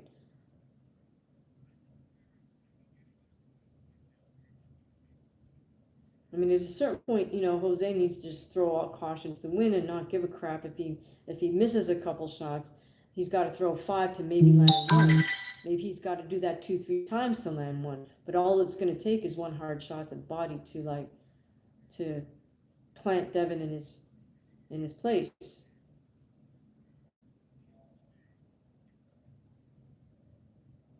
Move 37 says it feels like the end of an era. Gil says, I think we should all get something to eat. LOL, I know, right? Ugh, this is painful to watch. We're in the 9th round. Just over a minute to go. I might take you up on that, Gil. All right. I mean, I can't believe Garcia didn't teach his fighter to cut off the ring here. I mean, that was kind of predictable. We know that all Devin has is a jab and his feet to escape. See that posting jab he does? That's incredibly amateurish. All right, Alice Blogs. Are Americans too kind to boo? Oh no, New Yorkers are not too kind to boo. They will boo. Uh, if this was England, people probably be throwing beer by now. Well, hey, if it was LA and there was a way that they could do it, like one of those stands that are like the StubHub, you know, where there's the stands go up at a slant. Oh, people would throw. People were throwing. Remember when what was it? Chavez quit versus Andrew Fonfara. Chavez just quit on his stool. People were throwing stuff at the ring, trying to get it at the ring, but unfortunately, they're also hitting everybody who was at the ringside, like all the journalists and the officials and whatnot. And someone else was telling me, yeah, that's not beer. That's a different. That might be a different liquid, not beer, that's in those cups. Anyways, oh, now they're cutting to a shot of a low rider. I'm not sure what that's about. If that's a Rolly or a Ryan entrance in a lowrider, who knows? That's not a New York thing, so, or maybe they're just showing these cars for the sake of showing cars. Move 37 says 8 rounds and 2 punches landed. Yeah, it's like this is painful. Sean James says they definitely threw things at Adrian Broner. Yeah, well, Adrian didn't do a lot to, make himself loved by the crowd, did he? D says I think he needs the head kick. Yeah, Ramirez would probably have more luck with a head kick at this point, but uh, I'm hoping in these last few rounds he can let his hands go a little bit, because this is just, again, see, yeah, I appreciate that he's staying on top of Devin, but he needs to break that rhythm and go for it. Move 37 says, so what's for dinner? I think, well, I still got some chicken um, that I baked the other day, so it's probably going to be that. God. We are in the 10th round of 12 painful to watch rounds between Devin Haney versus Jose Ramirez. Again, as I said, Ramirez, to his credit, has maintained that high double guard throughout this whole fight, but he hasn't been able to sort of break out of the rhythm and cut the ring off versus Devin Haney for whatever reason. And I think, I don't know. I don't know what happened in his camp. I respect Robert Garcia as a trainer. I respect his boxing knowledge, so I would assume he either did train Jose to do this and Jose's just not able to execute. Okay, nice jab to the body by Jose, but again, that's not enough to win a round. He's got to follow up with that. As soon as he lands one punch, see, Devin comes back and then clinches.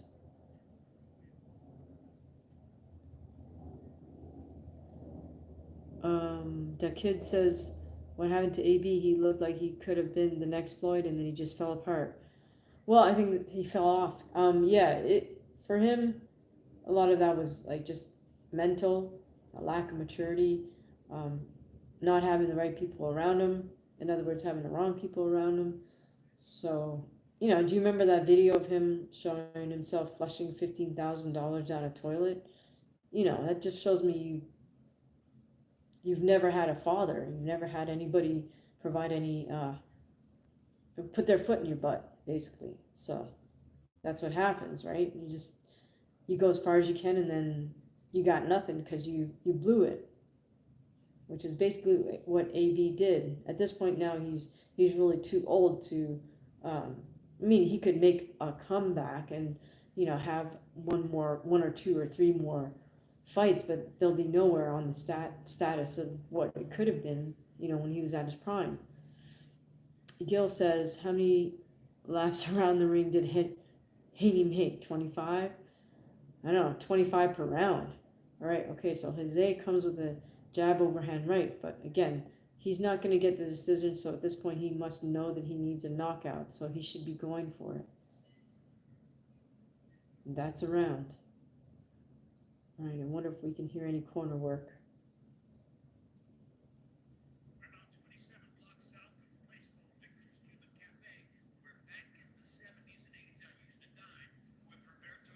Oh my God, somebody's talking about having a meal with Roberto Duran. This is unfortunate. I'd rather listen to the corner work. I don't want to look at Shakur Stevenson. He's looking a little heavy.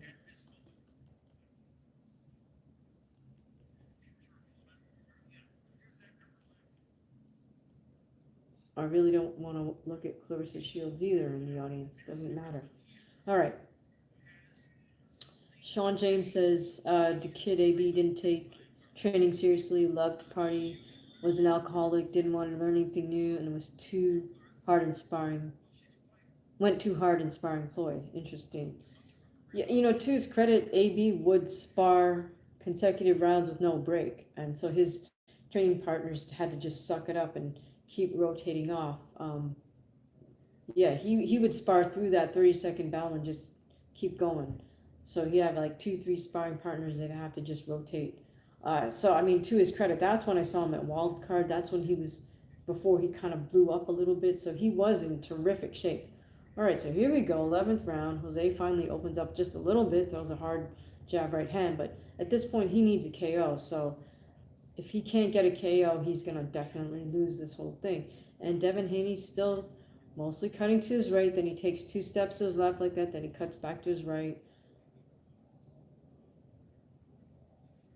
I wonder what his excuse is going to be for fighting the way he fought.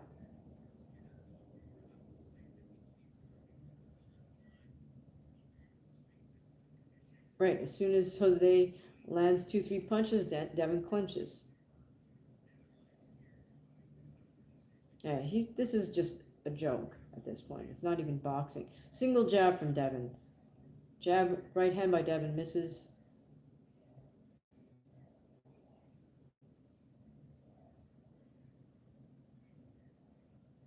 I don't know what it is that's missing for Jose. He needs to find a little anger or something to just pick it up.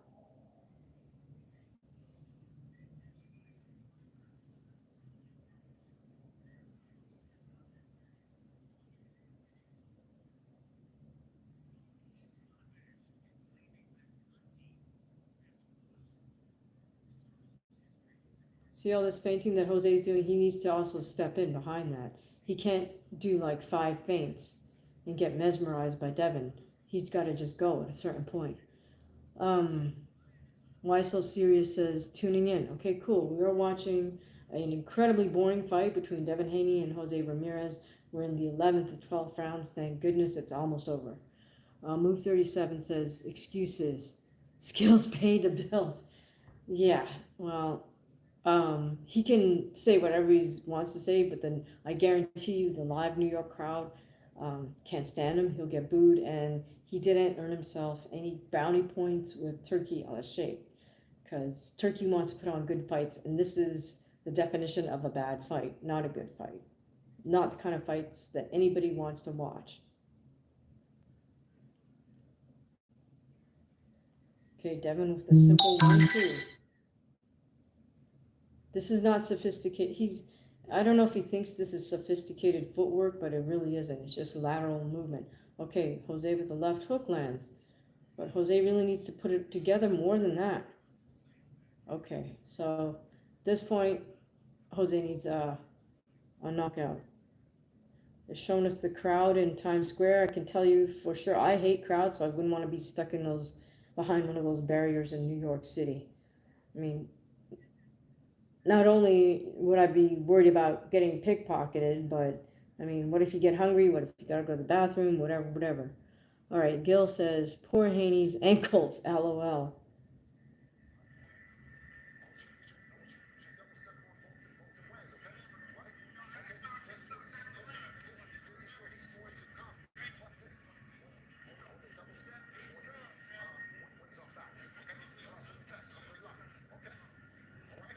All right, Bill Haney just said something about double step. I don't know.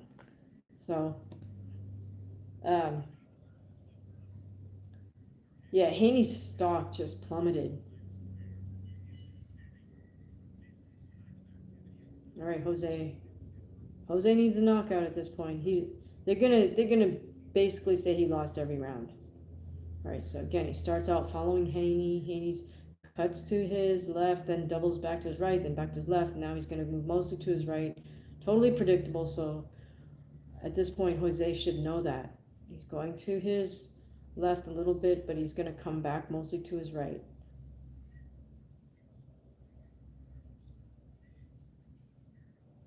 All right, so Jose has to start out with a jab. He can't just open up with a left hook like that.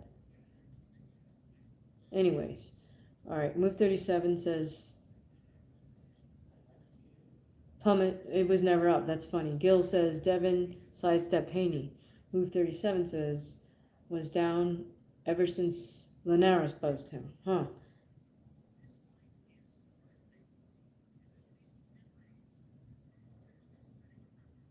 I hate to say it, but I think Ramirez is going to have some regrets come Monday morning because, I understand that he might feel frustrated in there, but when he watches this back, he's going to see that he just didn't step on the gas enough, right? So there we go. Devin lands a hard jab, and Jose misses with a counter, but he needs to be the initiator. He can't wait on Devin and try to counter.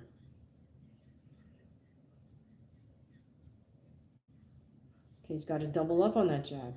Again, with less than a minute and a half to go.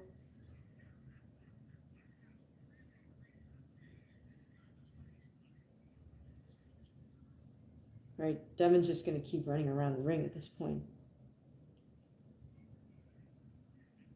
And unfortunately for Ramirez, I don't think he did himself any favors in this fight, but I don't know that his stock went down as far as Devin's is going to go after this. I'll be interested to see if Paulie Malignaggi sings Devin's praises after this fight.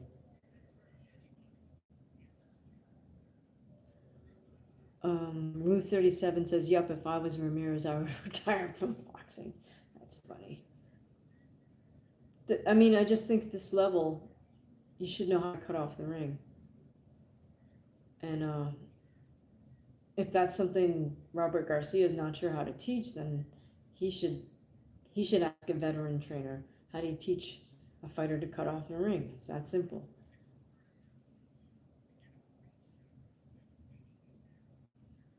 All right, yeah, Ramirez is just not pulling the trigger, so he just let this slip away. Sad.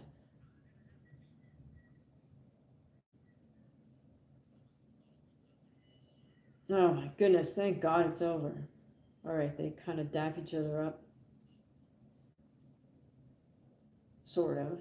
I mean, it's not one of those because it just who really went for it in that fight? Neither one. So that's called massive indifference. All right, there goes 30 minutes. I'll never get back. Yeah, exactly. Move 37. I feel like Devin Haney owes us all, perhaps, because we just lost 12 rounds of our life. It's actually 47 minutes from bell to bell, right? 12 times 3, 36, plus the 11 minutes in between. 47 minutes we'll never get back. Heck, Carlos, seriously, what happened? Just woke up. Nothing happened. That's the problem. It was the most boring fight ever. Carlos, you missed absolutely nothing. I'll let everybody else chime in and let Carlos know what he missed, which was nothing. You made better use of that 47 minutes than Devin did, and the rest of us were tortured by watching him run around the ring. All right. Sean says, I will never believe another word from Bill. He said Devin found knockout power. Yeah, I mean, they're going to be, I'm sure, right? They've been getting trolled. They've been getting trolled on Twitter and on other social media feeds, right? Probably on YouTube Shorts, IG Shorts. I'm sure these guys have gotten trolled massively. There's got to be tons of memes already out there of Bill saying something stupid and Devin saying something stupid.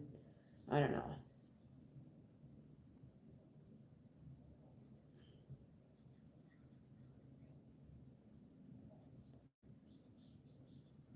I think, excuse me, I think Move 37 said it best. That was 37 minutes. Well, it's really 47 minutes of our life that we'll never get back. DHP equals Devin has no power promotions. Move 37, good one. Yeah, apparently he doesn't, right? He also has no cojones,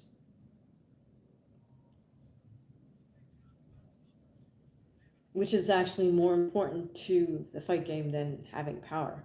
If you got a little if you got a little balls, then at least you can make the fight. You know, that's really what the New York fight crowd wants to see. They want to see somebody get in there and throw down. They don't really care if you make it pretty. They just want to see two people willing to slug it out, which is why everybody was so captivated by Conor Benn and Chris Eubank Jr. Not not nearly as maybe skilled or as fast or as technically gifted, but they were both willing to go at it and to dig deep and to find something when it looked like maybe neither one had any more to give. They found it from somewhere, right? So that shows you they got it. They got heart. Um, that's what fighters want. That's what fight crowd, fight fans, what fighters want to see. Hellos Blog says, God, that was boring. Yeah, that's an understatement, right? Move 37. Heard that from one of Southpaw TV's vids. Devin has no power promotion. That's funny. All right, both fighters look. They don't look elevated. You know, typically when you know you both just put it all out there, laid it all online. Both fighters, you know, they know whether they win or they lose. They put it all out there and they got nothing left. And so it's kind of a moment to acknowledge that with your dance partner. But both of these guys look bored as heck. Devin's getting his hand raised. Nobody cares. Oh goodness. All right. Well, if that doesn't take the crown for most boring fight, pound for pound, most boring fight ever, I don't know what. All right, so now we are cutting to the horribly dressed Chris Mannix and Sergio Mora.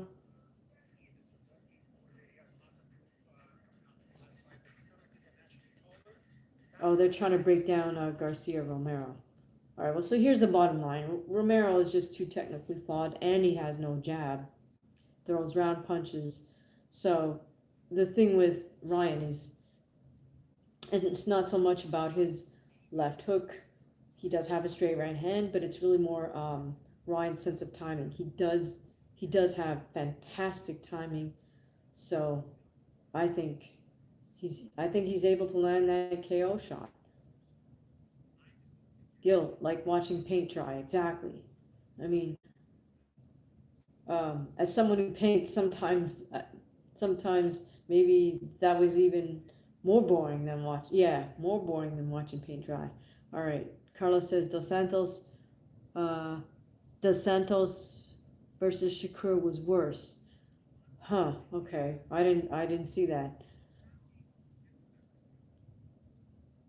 Okay, Kelly Mempo, welcome to our feed. We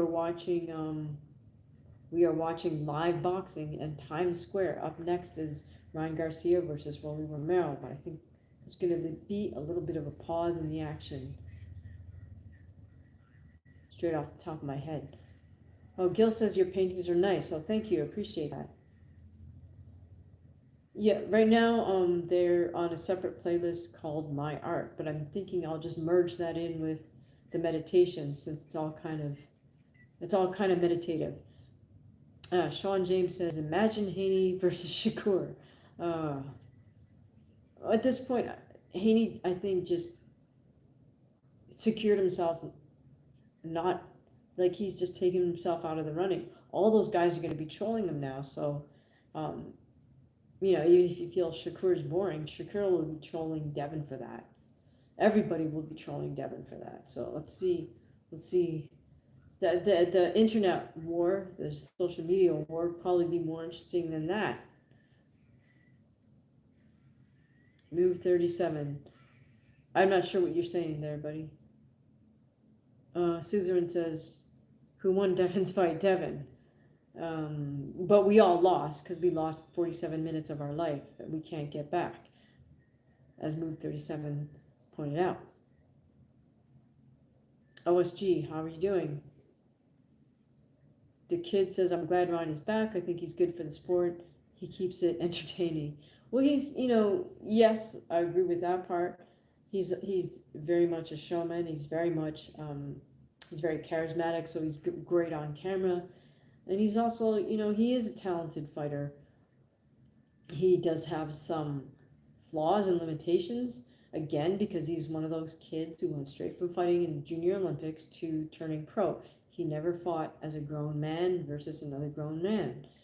That leads to limitations in your development, and he never also he in quote he could have in theory developed those skills if he was very closely groomed by his trainers and by the matchmaking, so he would be forced to learn certain skill sets as he moved his way through, say, his first 10, 15 fights, but that also didn't happen. So now he's just at a world class level, commanding great pay per view numbers, but he's at a loss technically. Um, that's why somebody like a Teo is, you know, steps above those guys. He actually fought in the senior men's division, meaning the grown men's division, and he made an Olympic team and he competed in the Olympic Games. Regardless of how well anybody does in the Olympic Games, if you can make the Olympic team, that means certainly you had to beat everybody else in your home country. And then once you got to the Olympics, you saw what it was like to face other other athletes who are just as committed, just as devoted, and just as hardworking as you, if not more so, and perhaps even have a different style than you, probably because they come from a different boxing school. So it just would broaden your perspective on the fight game as a whole before you turn pro. So, anyways, Sean says, I think Ryan will end up fighting in the Misfits division alongside Jake Paul. Well, let's see. He's very good at positioning himself, right? Particularly because of his huge social media pull. But let's see. As long as he doesn't implode again, it'll be very interesting. All right, David says, good evening from Colorado. Good to see you, David. Thank you for joining us. All right, so now they're showing all these pseudo ads from featuring Devin Haney and Ryan Garcia. This is weird, very weird. All right, I'm not going to pay attention to that. Well, welcome to our live feed, David. We're watching the fights live in Times Square, New York City. Up next is Ryan Garcia versus Rolly Romero. This is a very interesting AI, CGI produced build up here. Of course, they're trying to build up the Devin Haney Ryan Garcia rematch, which at this point I don't know if I want to see that. I don't know that I want to see any more of Devin Haney. Okay, we got Fruit Loops. What else is going on here? Cartoons. I gotta admit, I don't understand all of these little references, but this is a cool ad, whoever put it together. Funny, they got one of those Oscar the Grouch type trash cans there. Those haven't been around in New York City for a minute. They switched over to the plastic things a while ago. All right.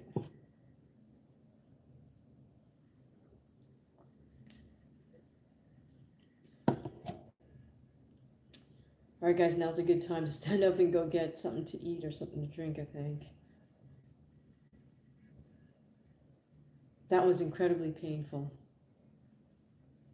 All right, so what's that? Oscar De La Hoya is delivering pizza.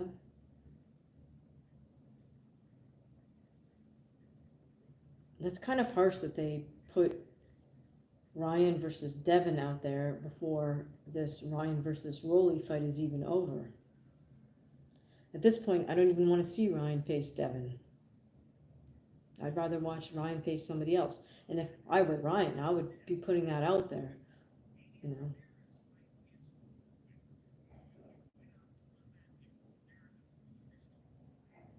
There's turkey on the shake.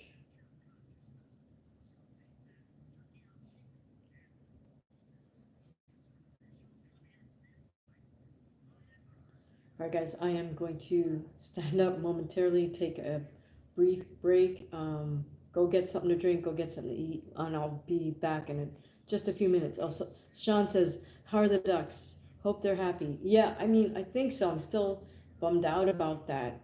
I think that one little duckling may have gotten permanently separated from its mom and its two siblings. I don't know. I mean, I did see a bunch of those little baby ducks together last night, but I don't know. I can't distinguish one mama duck from the other, so I don't know who's with who. So hopefully it didn't get separated permanently. But yeah, if you check out that vid, I mean, like, people are so strange. It's like you are creating this commotion by feeding these animals. So of course, what happens? One of the little babies gets separated from its mother. Then you get upset because the baby's separated from its mother, and the other ducks don't want to deal with it. Well, they're just being ducks.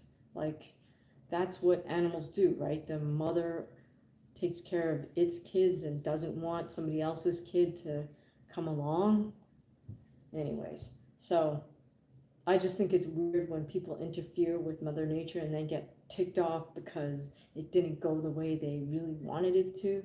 It's like, well, you created the problem in the first place, so you can't get mad that nature is taking its course now. Anyways, that's my little rant about that.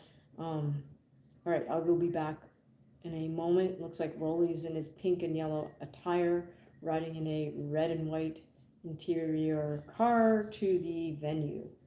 Be right back.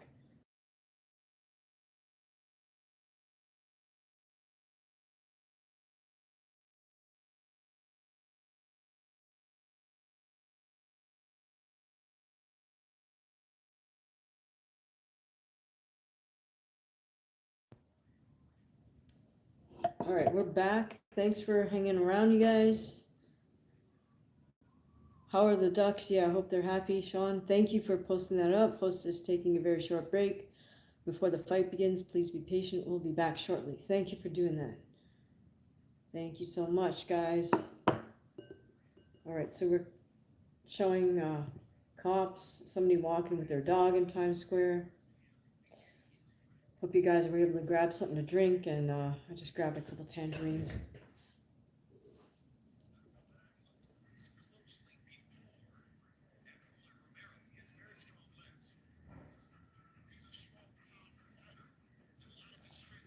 All right, I think they're trying to get the vehicle with the fighters to approach the ring.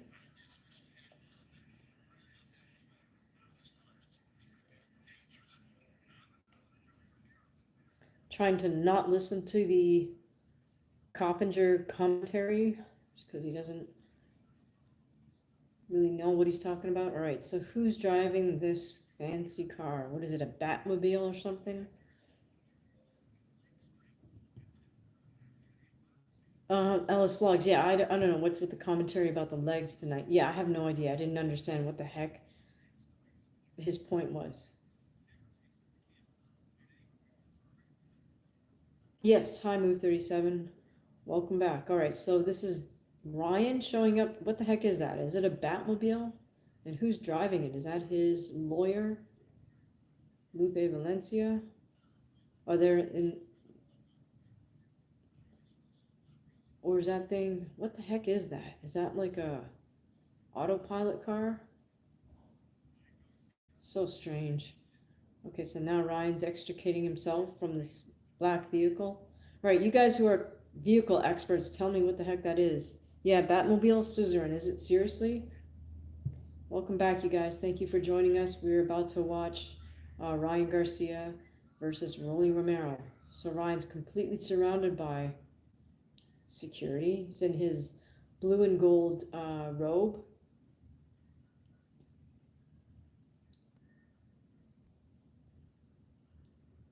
Ellis Vlog says yes. Batmobile. Okay. Suzerain says yes. It's a model version. Haha.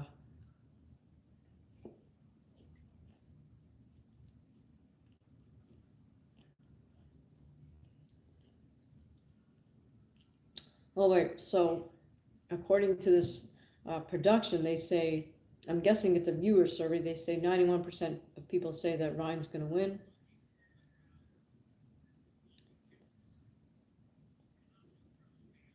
Uh, Ellis Vlogs, ain't you watched that first Batman movie? Yeah, I did, but I mean, I'm not into cars, so. Jim TC, Haney versus Ramirez. What is that, a bunch of sleeping faces or something? Because it was boring. All right, Jim, welcome to the stream. We're about to watch Ryan Garcia versus Rolly Romero. Who do you have? Suzerain, would you drive one, Hamaguchi? No, I'm not that into cars, for sure. Oh, Carlos, thank you so much. That's so kind of you to throw down a super chat for $5. Appreciate it. Thanks for the commentary and for the tip on the wraps. You got it. Everybody else should check out the wraps tip if you actually use hand wraps. Um, if you're hitting a bag or you're hitting anything, you should wrap your hands all times. You should not just put your hand inside a glove, even if you're just working out. Certainly not if you're sparring, even though you think even if you say, hey, I'm not going to hit hard. Don't ever put gloves on your hand without wraps. All right, so here we go. Rolly's already in the ring. I guess I missed his entrance. Did he make a splashing entrance here? Rolly's wearing bright pink with yellow.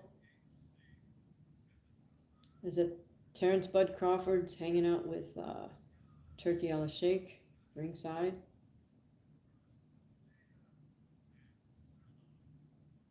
You know, as big of as an event as this is, I don't know that I would want to be there live just because I'm not into crowds. I hate like fighting crowds. I like just finding little sneaky ways to backdoor get into a venue or something. Um, and I definitely wouldn't want to be caught in the crowd trying to get out of there. Anyways, Donawell says, "Say meow." All right, we're here to watch Ryan Garcia take on Rolly Romero. So if you're into boxing, then stick around.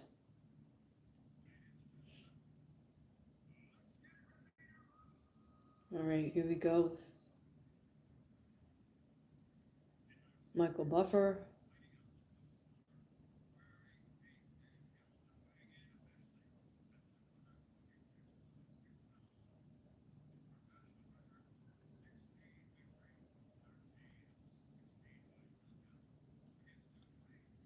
All right, Buffer is announcing Rolly Romero.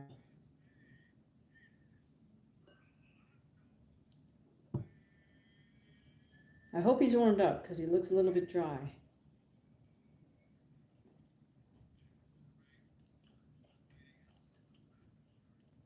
Suzerain says, do you think it will be close?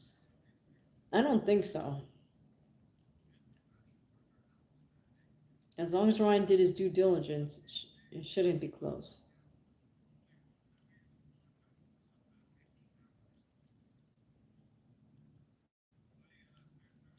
Mainly because Rolly is a little bit too flawed. Now, the thing is, though, in Rolly's flaws, he could still get lucky with a one punch crazy shot, right? So that's the intrigue with this fight. Yeah, they're panning to the live crowd in Times Square, and I can tell you for sure I wouldn't want to be there. It's just way too crowded. All right, so the fighters touch gloves, center ring, head back to their corners.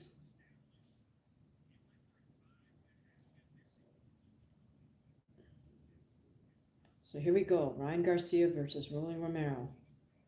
And we see Turkey a la Sheikh's pretty captivated, it looks like, paying full attention. Okay, both men center ring, playing the jab cancel game at the moment.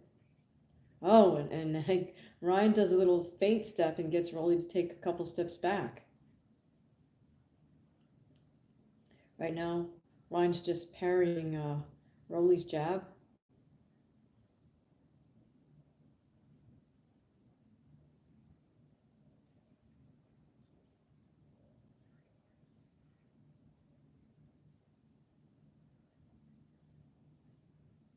Rolly's throwing out a lot of little touch jabs.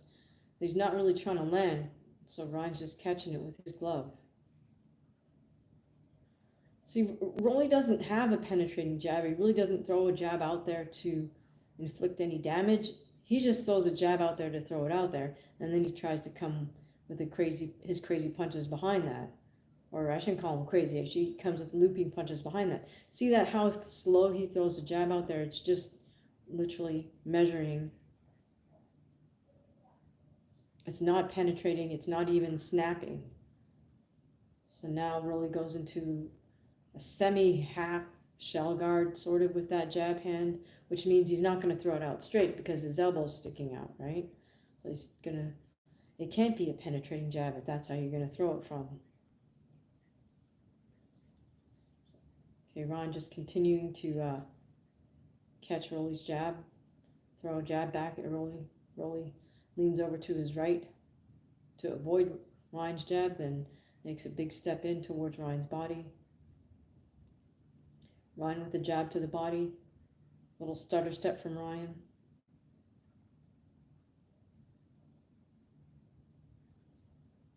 Ryan just puts up the high double guard and then comes with his nice fast jab right to Rolly. Rolly with a jab to the body. Kind of a back fist. His jab is really more of a back fist right now. Ryan with a jab to the body. So Ryan's just measuring, using his jab as a true measuring stick here, because you have to throw your jab with some intention if you want it to be a valid measuring stick. If you just paw with your jab or throw it out there kind of lazy, that's not a good measuring stick because you can't see how the other person's going to react. Okay, Rolly throws out a couple jabs, but Ryan just blocks it with his high double guard. Rolly with a jab to the head and a decent jab to the body. And Rolly does that wide winding motion that he makes with his upper torso. Rolly's back to his semi-shell guard. Oh, Ryan lands a nice jab to the head, another nice jab to Rolly's head.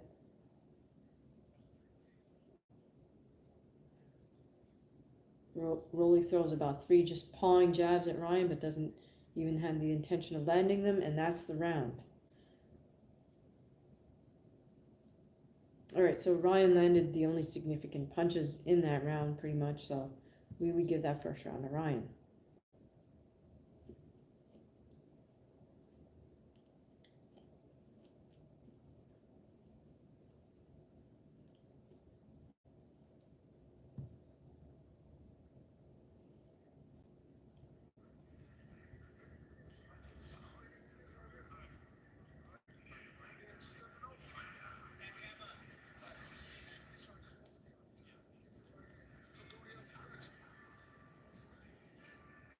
I think Derek James was just calling for a jab, left hook from Ryan, or following a right hand. I couldn't quite hear what he said. Carl says Ryan got knocked down. You mean by Tank? All right, Rolly throwing the jab out there. Ryan's catching it. Ryan catches his jab, comes back with his own jabs. Oh, right there. Okay, Rolly with the left hook knocks Ryan down on his butt. You're right, Carlos. It's a valid knockdown. That sucks for Ryan. He's now down. That's a 10-8 round. He's got to really focus. Could this be an upset here? If so, some people are going to make a lot of money. Oh, nice shot by Rolly with the right to the body shot.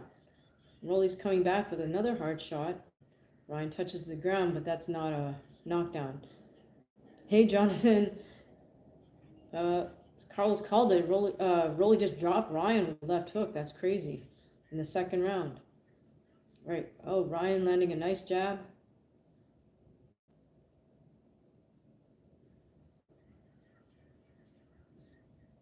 Guys are clinched up. Ryan's trying to throw a punch while they're clinched up. Gets broken apart. Back to center ring. Ryan back with a double high guard. But now he's behind. He opens up for his left hook, but Rolly throwing out his pawing back fist and a wide right hand. Ryan with his jab.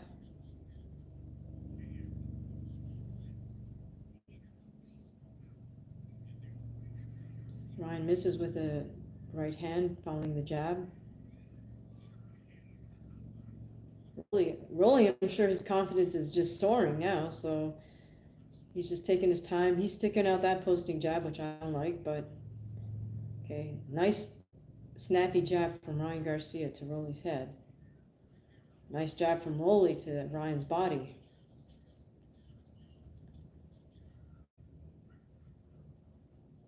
Okay, on the inside, Rolly tries to get in a little right body shot. Double high guard from Ryan. He's standing his ground, but that might be a bit of a mistake to just stand there right in front of Rolly. Rolly with his pawing jab. Ryan keeps catching it.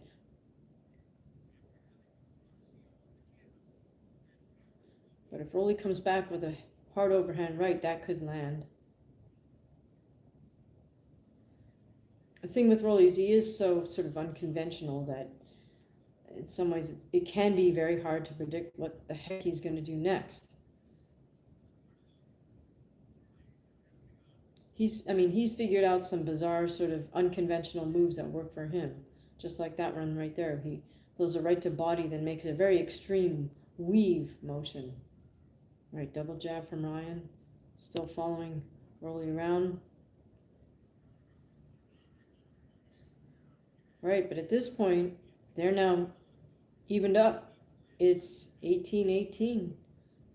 Or actually, no. Rolly's ahead because he's up 19, Ryan's down 18. So Jonathan, strange turn of events as of the second round.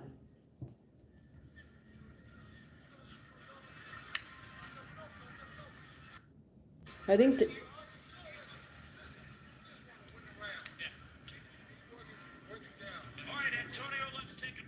all right. So the reason Rolly caught Ryan with that left hook is because Ryan has a habit of always leaning back to his right.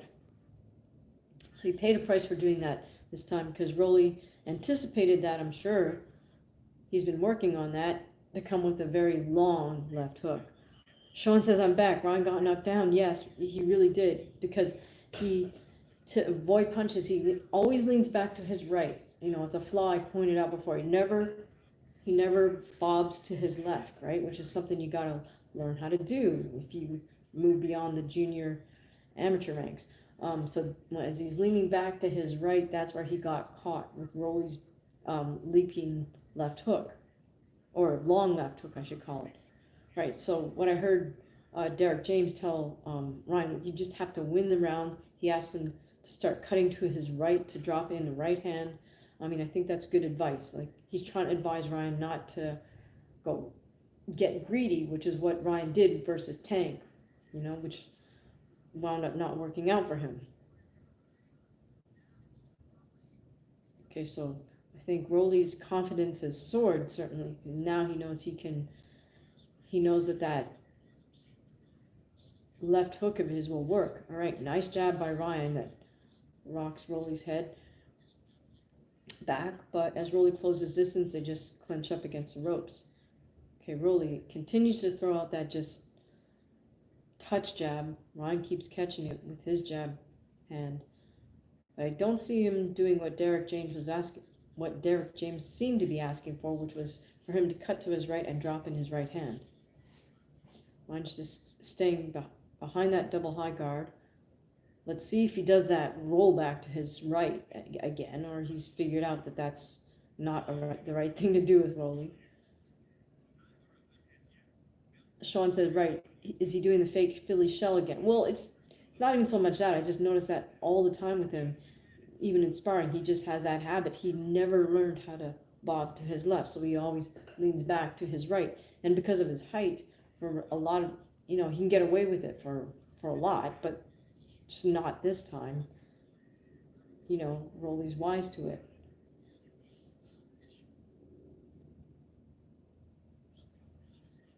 Ryan usually turns 180 degrees when using it. Yeah, I wouldn't even call it Philly shell. But yeah, he did that thing where he turns 180 and leans way back. All right, so Ryan continues to kind of circle clockwise, and I think Derek James was trying to ask him to go counterclockwise so he could drop in his right hand. Yep, Ryan's still going clockwise. Comes in close into a clinch. This is where Ryan got caught before with Tank is on the inside, so he may not want to do that. Rolly's still throwing up that pawing jab. Ryan attempts a jab to the body. Rolly paw jab, and then jab to the body. Then Rolly with the posting jab. Again, none of this do I like.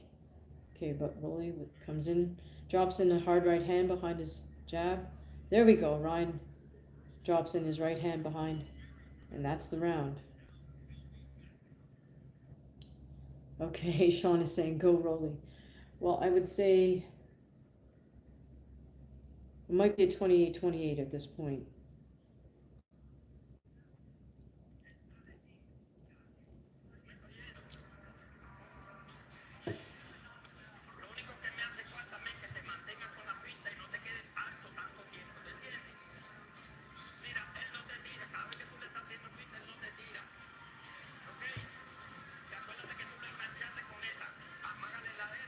So for reasons known only to themselves, the production decided to not to provide us with a translator in the corner.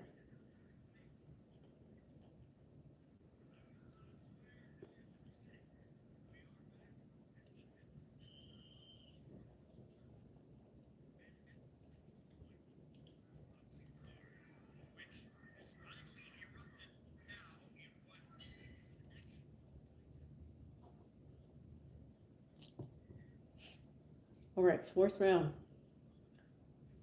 Ryan Garcia versus Rolly Romero. Ryan touched the canvas in the second round, courtesy of a left hook from Rolly Romero. That was kind of a shocker. And as I was saying in the previous round, I'm not sure that Ryan's really following Derek James's instructions, because I think I heard Derek James say move to his right so he could drop his right hand in, because Ryan does have a good right hand. All right, right there he totally missed because he was basically straight in front of Rolly, and Rolly just moved straight back. All right, Ryan has to stop playing this catch Rolly's jab game because that's not serving him anything. He has to start using his own jab to set the pace. I'm not sure why he's not doing that. Jonathan, Big Dog says, who's winning so far? At this point, it's even after 3 because Ryan was down 2 points for getting dropped. Jonathan says Rolly might be more comfortable at this weight. Well, they both are probably more comfortable at this weight. That's interesting, but I don't think Ryan's following the game plan at this point. All right, sorry guys, my stream just froze up for a bit. Oh, here we go. All right, so Rolly's trying to feint by using his upper body level changes. Ryan needs to stop playing the catch Rolly's jab game. He needs to start initiating his own jab.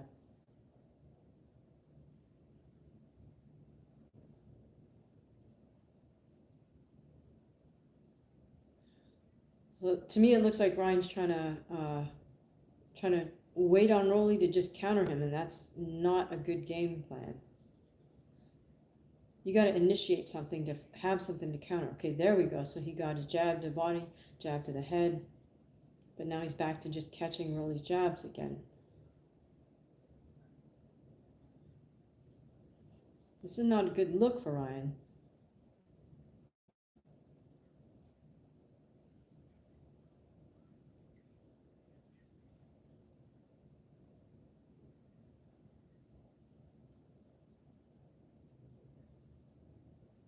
Right, again, Ryan tries to drop in a chopping right hand behind his jab, but that Rolly pivots or level changes and pivots away to get away from that.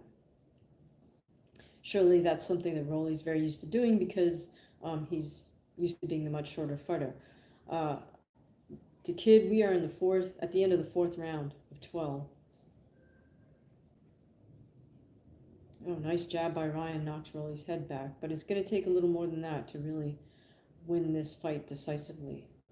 All right, so let's see. Okay, they're cutting to the crowd. Hopefully we can listen in to the corner. This is a shame that they're not cutting to the corner work on this main event. I don't really care who's in the crowd, to be honest. I don't need to see that. I don't need to hear from the ringside commentators. I'd rather know what the cornermen are telling their fighter. That's far more captivating.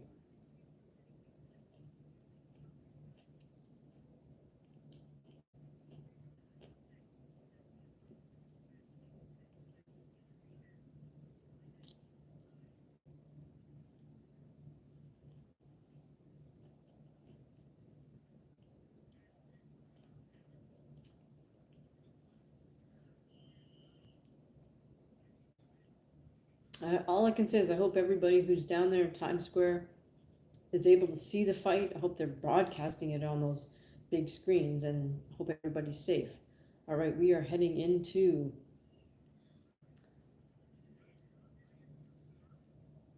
round 5. So Ryan's got to start doing something if he wants to, not so much if he wants to win, but if he wants to look good winning. Okay, Rolly's still continuing with those annoying probing back fist style jabs. And Ryan's continued, I think it's a mistake for him to just continue to catch Rolly's jab. Instead, he should just initiate his own because he's got super fast jab. Right now, Rolly's neutralizing that by playing this touch hands with him. All right, so whoever's ringside says that Ryan's up 1 point, which could be true. But again, if he looks just as boring as Devin does, then uh, the rematch between Ryan and Devin is going to be a dud. Big Dog says, is this a rematch or not? No, it's not a rematch.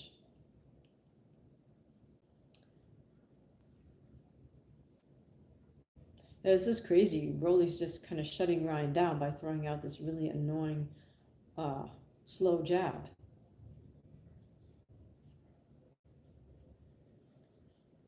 So Big Dog, what the boxing powers that be are trying to do, they're trying to set up the rematch between Ryan and Devin. So Devin won his 12-round decision in the most boring way ever versus Jose Ramirez.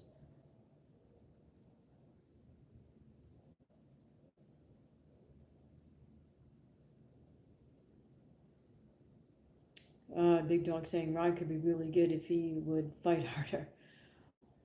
Yeah, there's a number of factors that are missing for Ryan. Um, some of that has to do with his boxing training and the fact that at this point he's almost too big to be taught anything. Right, so Ryan's starting to open up with his big left hook and his jab. Tries to feint to the body, come back to the head.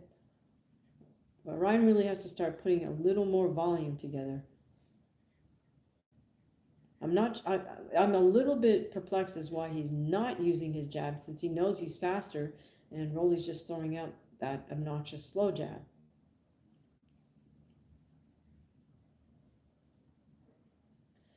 Alice Block says Turkey needs to stop taking big money with these fighters, talking big money with these fighters. I feel like they're only thinking about looking good while spending it after the fight because no one wants to swing. Yeah, well, exactly. I don't know if that's a generational thing or an American generational thing, but yeah, nobody wants to swing anymore because they're too concerned about how they look. You're right. Not so much like how they look facially, but just everybody's overly aware of how they look on camera because everybody films themselves on camera all the time, and it's all about that, right? Right, Ryan coming with some little stutter steps and whatnot yet I have yet to see him do what Derek James just called for, I believe, which was to cut to his right so he could drop in his right hand. All right, let's see if we can listen in on Derek James this time.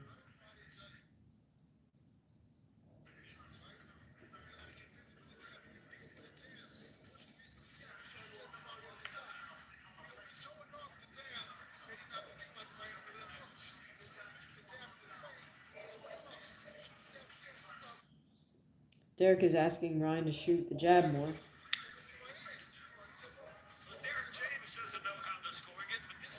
Yeah. Oh gosh, now they're telling us how Mike Coppinger's scoring the fight. I could care less what Mike Coppinger thinks because he's not an analyst. He's just the voice for gym snitches. So again, what I think Derek James wants Ryan to do is to utilize his jab more and then follow through by cutting to his right, dropping in right hand, or jab, jab, jab, step, pivot, left hook. Very, very fundamental stuff, and I sure hope Ryan steps it up to do that. Um, Hopefully this doesn't turn into an upset or a snooze fest, because then Turkey's going to be incredibly disappointed that first of all nobody wants to see Devin fight again, so it's now up to Garcia to put on enough of a performance that people want to see him fight again, even if they don't want to see Devin fight again. All right, there we go. Now Ryan's starting to utilize his nice fast jab, landed to the head and to the body of Rolly.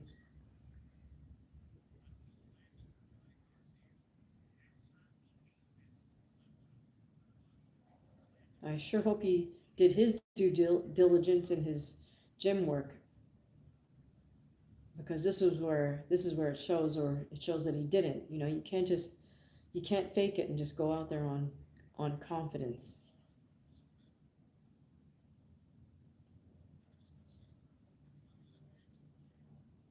All right, Rolly continuing to throw out that pawing back fist style jab.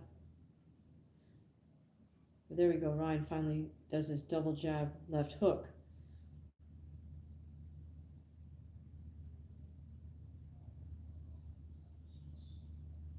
But so far, I would say that Rolly's probably, since that second round, Rolly's probably gained a ton of confidence um, he legit dropped Ryan with that left hook, and it's supposed to be Ryan with the terrific left hook. All right, sorry guys, I just lost the rest of that round because I guess my feed went out, or I jumped or lagged or something.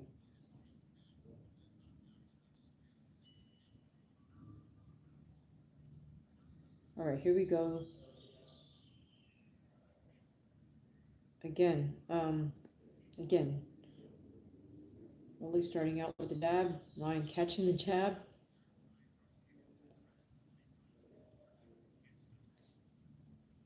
Ryan should just stop doing that and should just start shooting his own jab.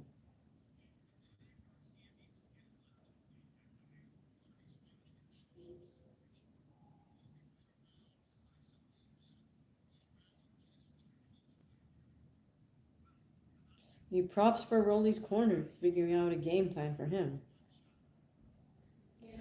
There we go. Ryan finally drops in the right hand.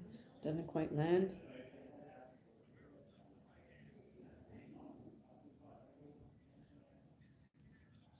Rolly touching Ryan's glove plenty of times here. Okay, somebody has Rolly ahead by a point as of the 6th round. I don't know. If Rolly is ahead, it's purely by default in that Ryan's not doing enough. So did both A sides, in terms of Devin and Ryan, figure they were the A side and the rematch was on the horizon, so they looked past their opponents?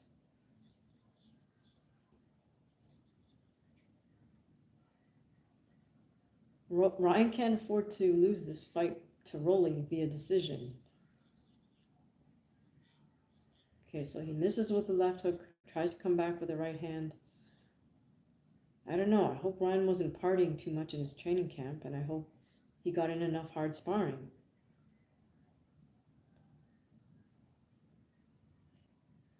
Because confidence alone will not get you through a fight. Again, it's crazy. Rolly's winning or being more active simply by throwing out a very flawed back fist style jab. But it's enough to just occupy Ryan, and Ryan's falling into the trap of trying to catch it. But he's not catching it and coming through with another punch. Big Dog, or Alice Vlogs, sorry. Sean James says, Can't get brand deals with a missing tooth and scar tissue. Alice Blog says, LOL. Big Dog says, yeah, they're just trying to get paid and get out of there. They ain't trying to be the best fighter anymore. Again, Ryan misses with a big right hand. So it looks to me that maybe Ryan Garcia didn't do his due diligence in the gym, because he just does not look sharp at all. Ryan with the jab to the body, jab to the head. He's going to need a little more to pull this off.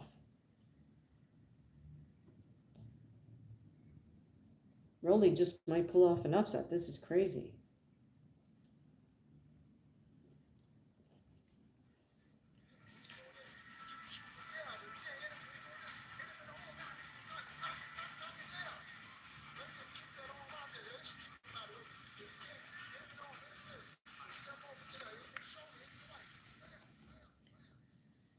Derek James is calling for Ryan to deal with that posting jab that Rolly always sticks out there.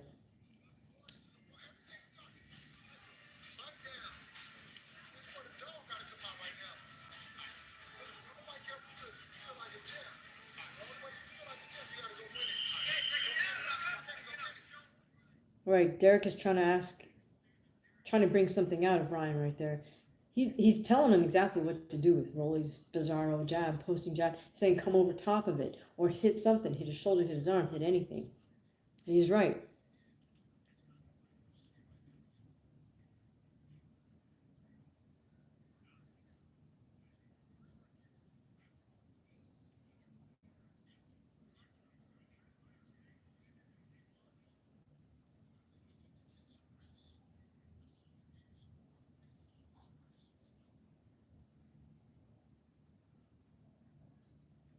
Yeah, I don't know if Ryan was doing stuff outside the gym that he shouldn't have been doing, but I mean that when fighters do that, that kind of shows you why they're inactive in the actual fights, because they expended too much energy doing other things.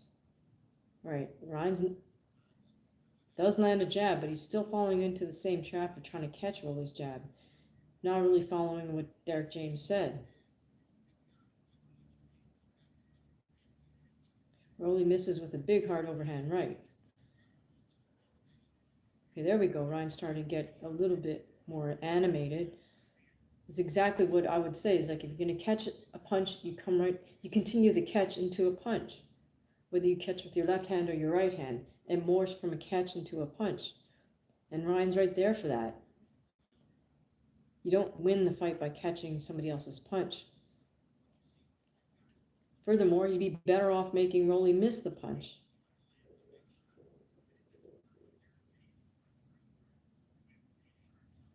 Okay, he's halfway through the 8th of 12 rounds, and somebody has Romero up 2 points, 67-65. I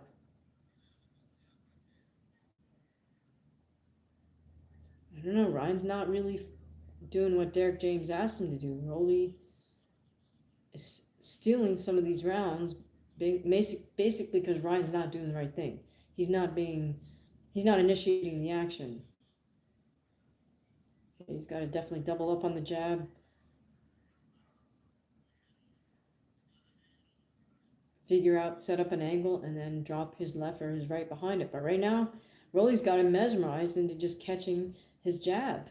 It's crazy.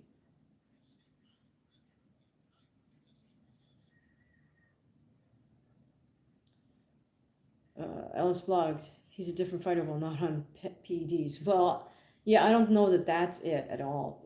I think it has, what I'm seeing right now shows me a fighter who didn't put in enough hard sparring rounds, because he's not pulling the trigger. And that's something you condition your body to do in sparring.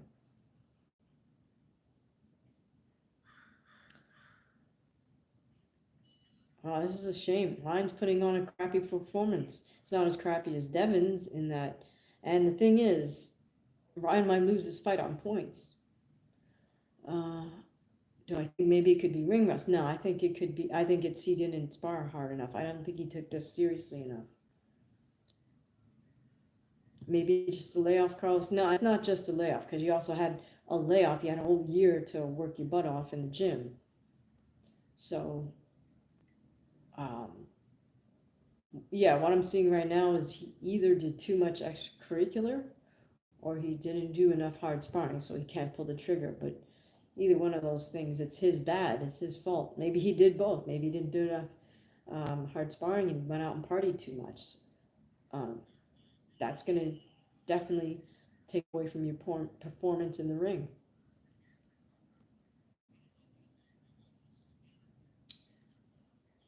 All right, so this will be a shame if Ryan loses on points to Rolly Romero, but um, all right, here we go.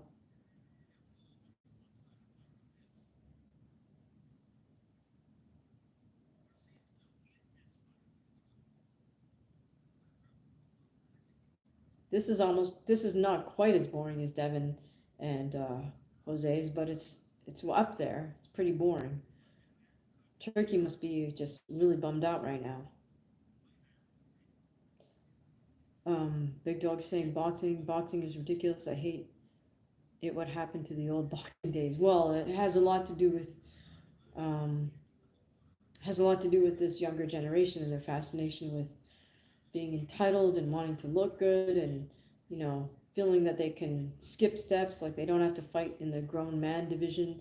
They're just going to graduate from being a junior Olympian to being a professional fighter. So this is exactly what you see in a fight like this.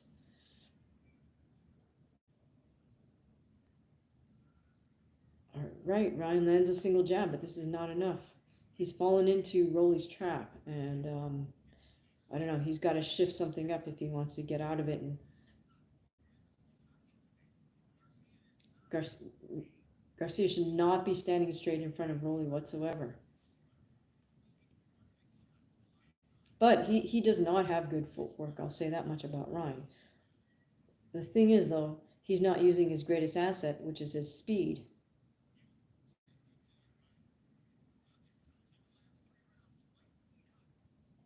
So I don't know. Did he not do enough road work? It looks to me that he didn't do enough sparring and/or he did too much partying. But when a fighter puts forth such a lackluster performance, especially when they know it's a big fight, that means they messed up. Something got to their head and they did the wrong thing.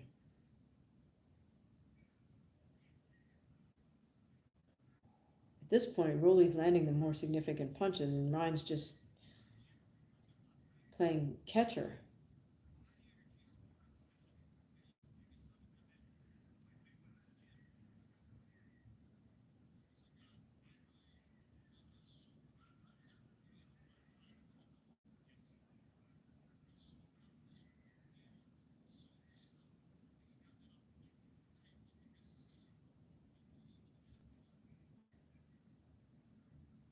I guess Rolly knows he's got Ryan under cast a spell on Ryan, and he's just doing. He's not taking any chances either at this point. Rolly with a hard double jab. That's what Ryan needs to do. All right, let's hear what Derek James has to say to Ryan now. He needs to read him the right act. Turkey's got to be just not happy. I can't imagine Golden Boy's happy either. I wish they wouldn't do this. They should be letting us see what's going on in the corner instead of looking at Turkey looking down at his phone.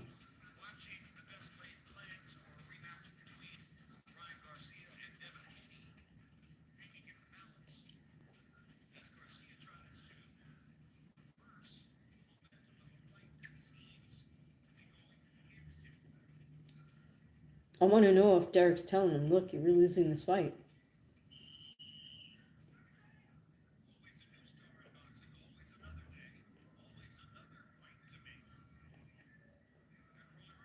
Very unfortunate choice by the producers of this, because it would be interesting to know what's going on in the corner.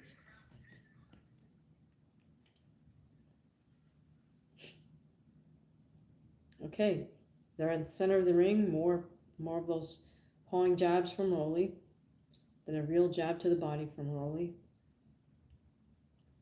Ryan still catching Rolly's jab with his jab hand. Can't seem to break himself out of that.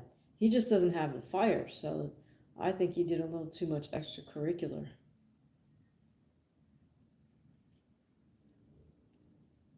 Which, after a certain point, that's completely beyond Derek James's control. He can only hope to meet his fighter in the gym. He can't supervise what his fighter does outside the gym. That's ridiculous. Rolly's just posting his hand out there and Ryan's catching it. All right, Ellis blogs. They're not listening to the corner, so why should we? That's funny. No one's listening to anyone when Turkey is on his phone. That's hilarious. Yeah, I guess, man. I don't know what's up. All right, so again, at ringside, somebody has Rolly up 4 points, 87-83. I mean, Rolly's just stealing these points, these rounds by throwing out that silly jab. And then occasionally throwing out a real jab, and Ryan's falling into the trap. So I don't know if Ryan understands that he's losing this fight. So in answer to my own question, is Ryan looking past Rolly? I guess the answer is yes. There, he just tried that stupid semi-Philly shell shoulder roll thing again. One jab from Ryan. Right, he's got 3 more rounds to try to do something, but he's just so lackluster, it's not going to happen. Well, that sucks, guys.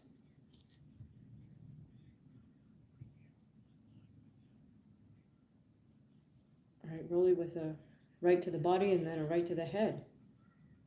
Ryan just shells up, tries to come back, but misses with his own shots on Rolly.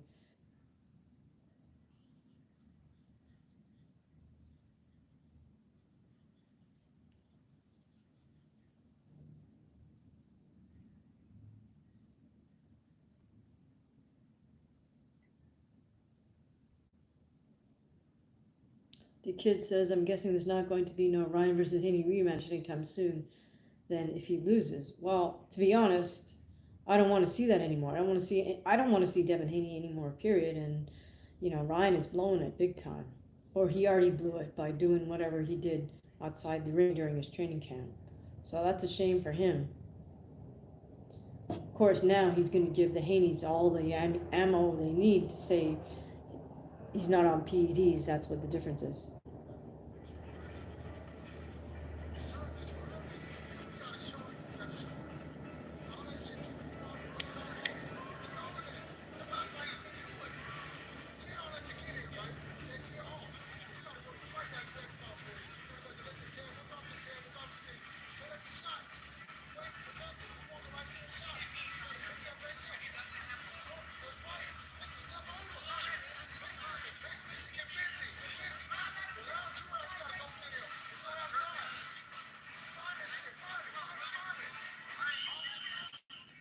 All right, Derek James is doing his best to encourage Ryan to find something because he's saying, you got to go to him.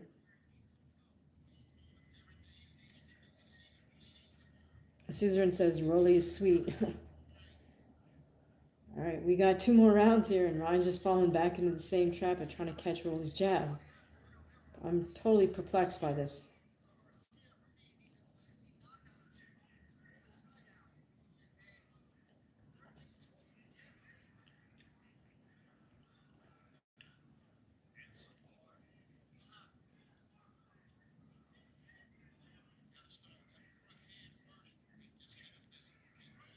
Somebody's got Rolly ahead, 97-92.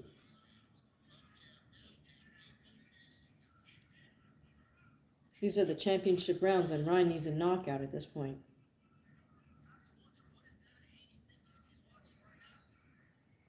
So one of the commentators is saying, what is Devin Haney thinking right now? It's almost like, I don't care. I don't want to see either one of these guys again. They just blew it big time. Nobody wants to see them fight again.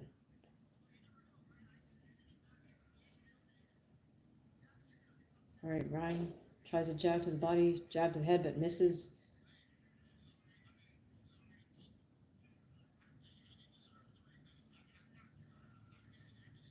Jab to the body. All right, this is all Rolly. Ryan's not doing jack. Rolly threw jab to the head, jab to the right hand to the body. Ryan's just doing nothing.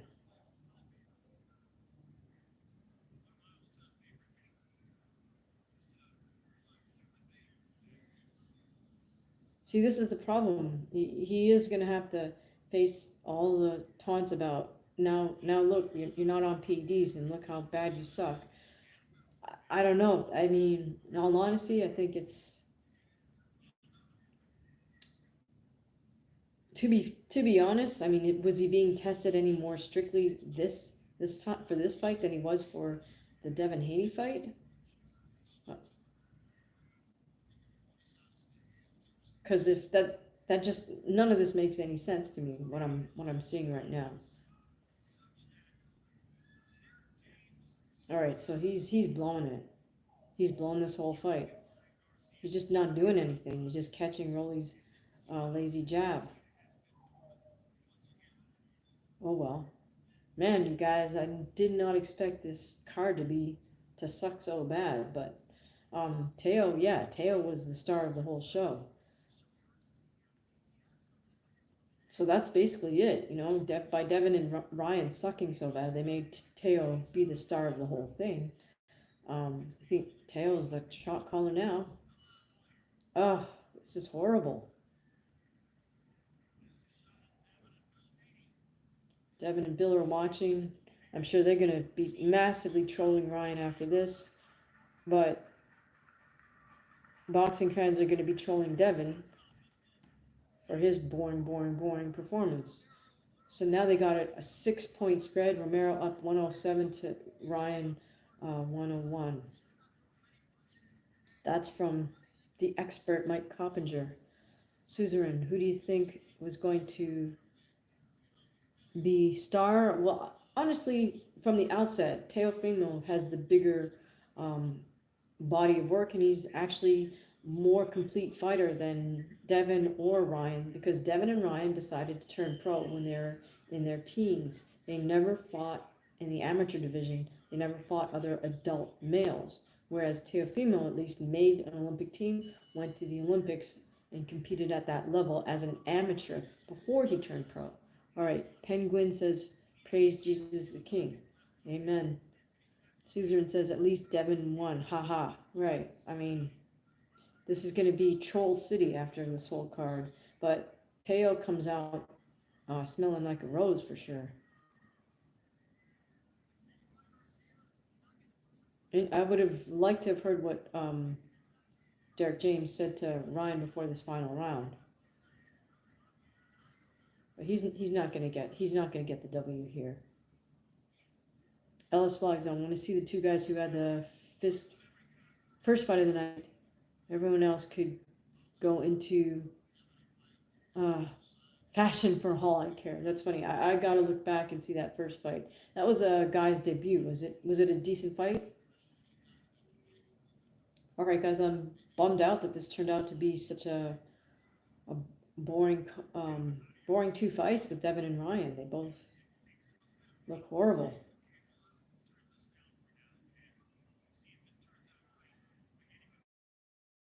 Curious to see what Ryan is going to say after this, because how's he going to explain how badly he sucked?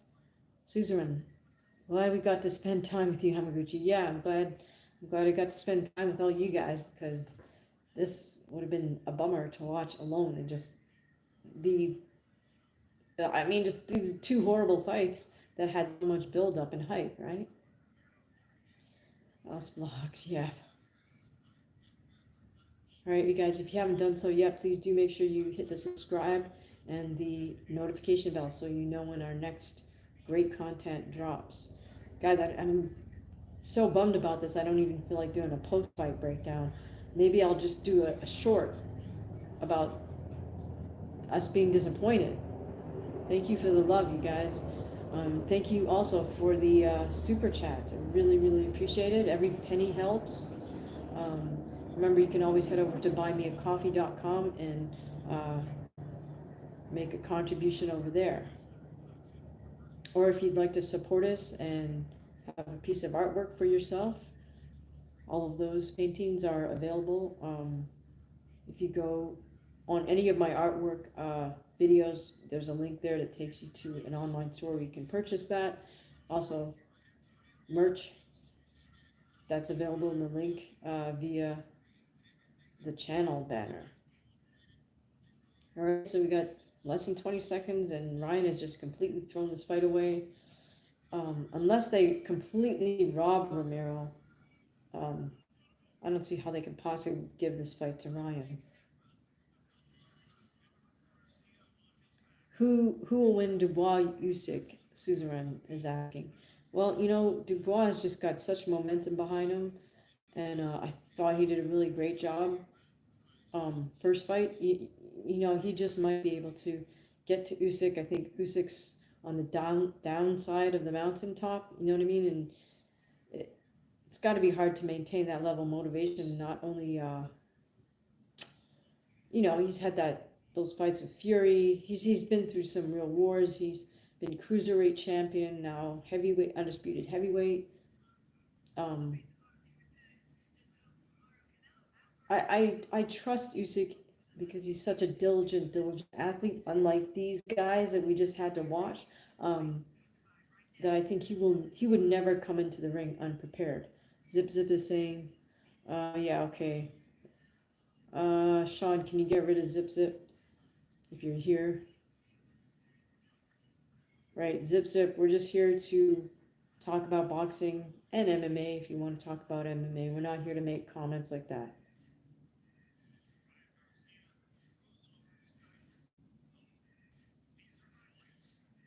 All right, so Ryan looks completely disappointed, as he well should, but I would really want to know what the heck went. What does he have to say?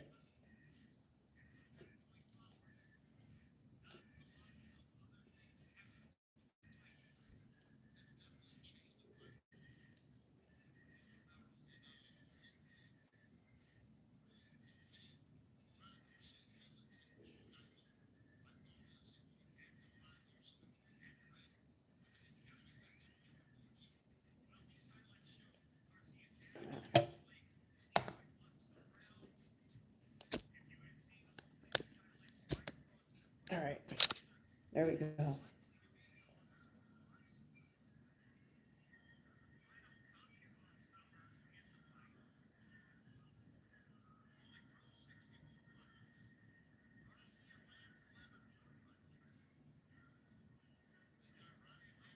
Suzerain saying, why Parker not fighting for championship? He's earned it, actually. That's a great question. Um, I guess we got to wait for Dubois Usyk to play out. But yeah, he's kind of in that holding pattern a little bit.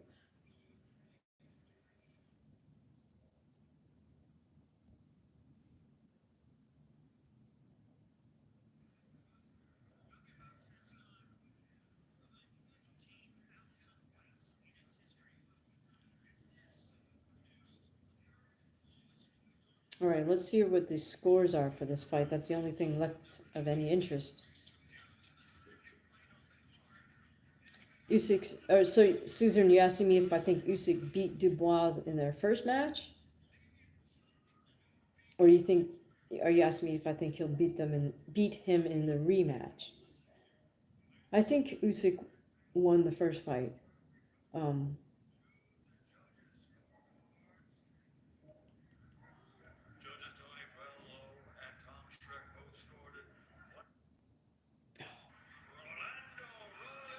yeah, Rolly. Oh my gosh. If you bet on Rolly via decision, that's crazy. You just made a ton of money.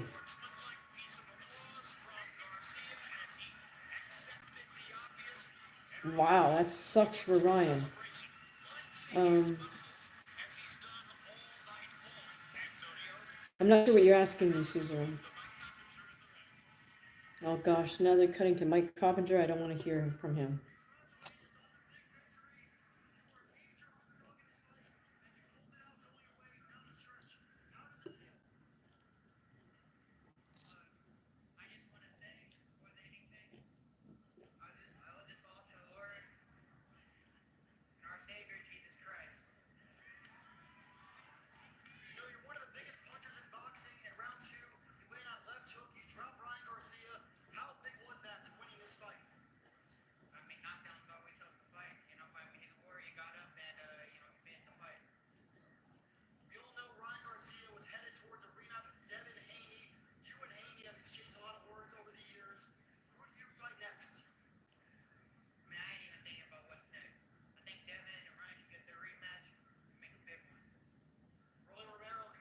That's interesting. Rolly had the opportunity. Rolly had the opportunity to call out whoever he wanted. He said he thought Ryan and Devin should get their rematch. So that's really interesting from him.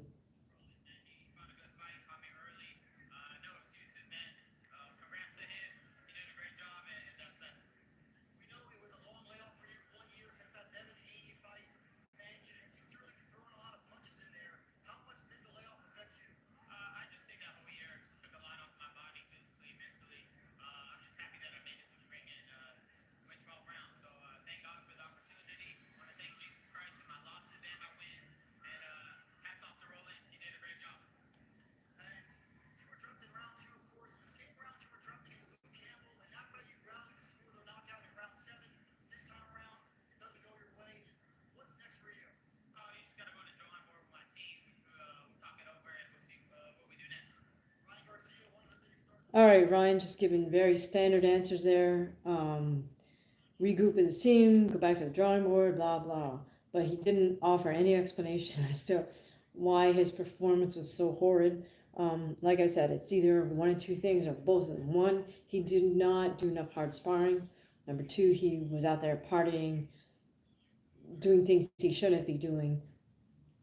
That's the only explanation I have for that much sort of non-fighting, otherwise inactivity in the actual fights. Because someone, usually with guys, if you see that happening, it's because they party too much. Anyways, man, I'm just so disappointed in those two performances. I'm glad I did catch Teo's performance because that was really the only um, skillful fight of those three main events. Maybe that opening one that I missed, the debut. Excuse me. Maybe that was also entertaining. So, man, you guys, I'm really sorry that this sucks so bad. This is one of the worst big hype fights ever. Um, I don't know if I even want to do a live tomorrow for Canelo versus Skull, but maybe we should. This is why boxing in the UK is doing so well because boxing, it's not why. I mean, boxing in the UK is doing very well for a number of reasons.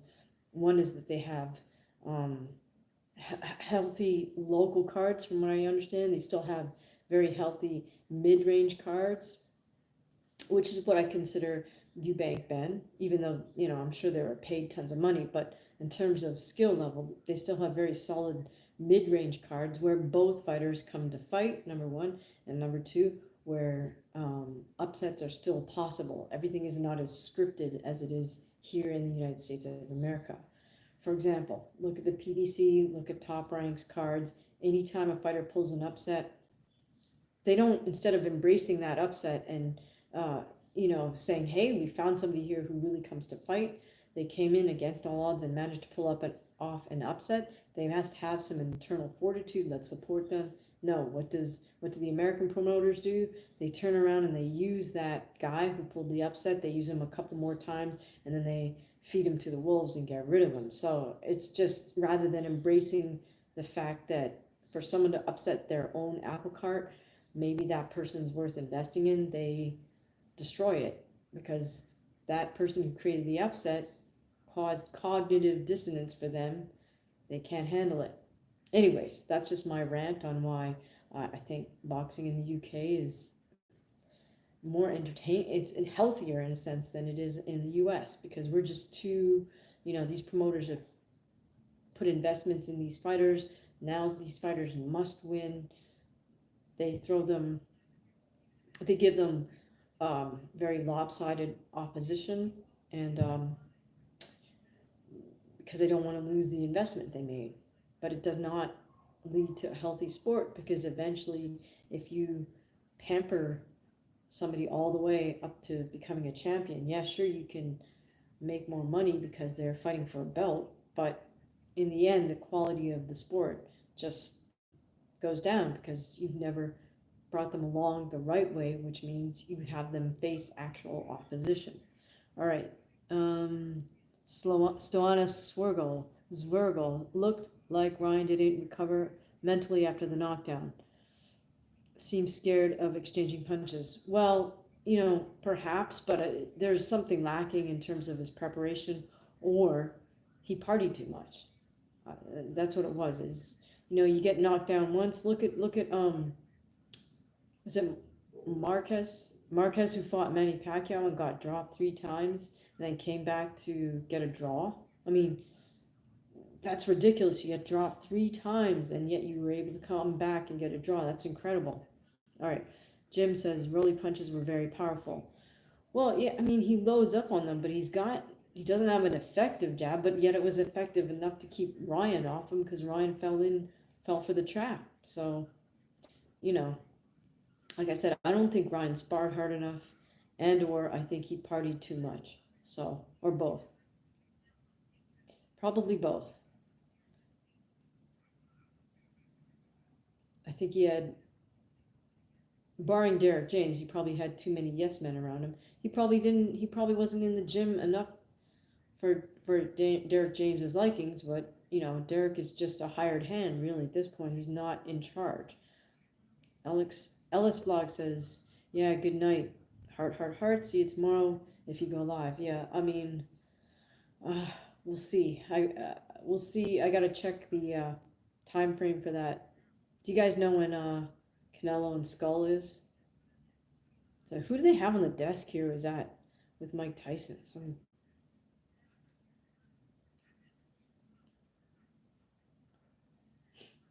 How much would they have to pay you guys to rewatch that Devin Haney fight or the Ryan Garcia fight? You couldn't pay me to rewatch those. Guys, I'm so sorry. We just lost 47 minutes times 2 of our lives, and we'll never get it back yet. Carlos, never. Exactly. That's what I was saying. What's that? 94 minutes of our life down the tubes. Thanks, Devin. Thanks, Ryan. That's crazy. It's going to be Troll City for both of them, though. That's the crazy thing. And Turkey's got to be livid.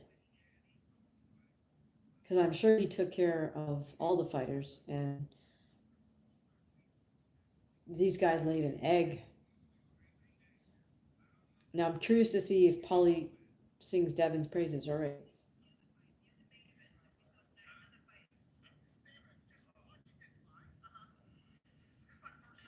Who's this jarhead we got talking on the desk? No offense to any Marines out there. Jim says Haney fighting like he always does. Well, it was exceptionally bad tonight in terms of boredom. Yeah, Teofimo walks away looking like, you know, absolutely the best fighter on this card.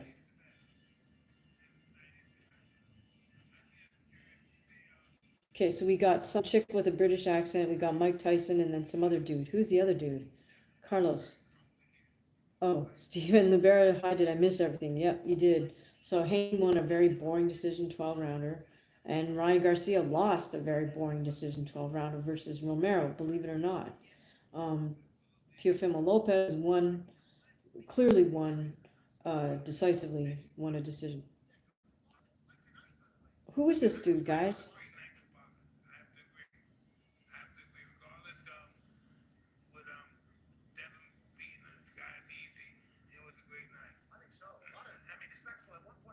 Oh my gosh, these guys on the desk are saying it was a great night of boxing. I understand they're trying to sell it, but goodness, like really? Please. Who is this guy on the right? Who's the chick with the British accent? Anyways, Steven, yeah, I wish we had better news. Like, regardless of who won and who lost, those two fights sucked big time. If you're gonna watch a replay, just watch Teofimo Lopez because Devin's fight and Ryan's fight, they both sucked. So that sucks.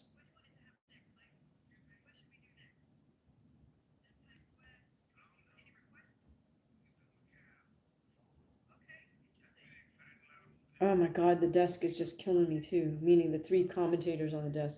All right, Lex.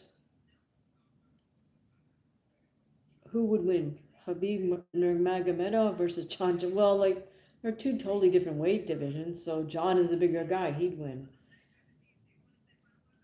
Um, what's on UFC tomorrow night, you guys? Oh, right, and then also Sunday we got Inoue versus I can't remember whom.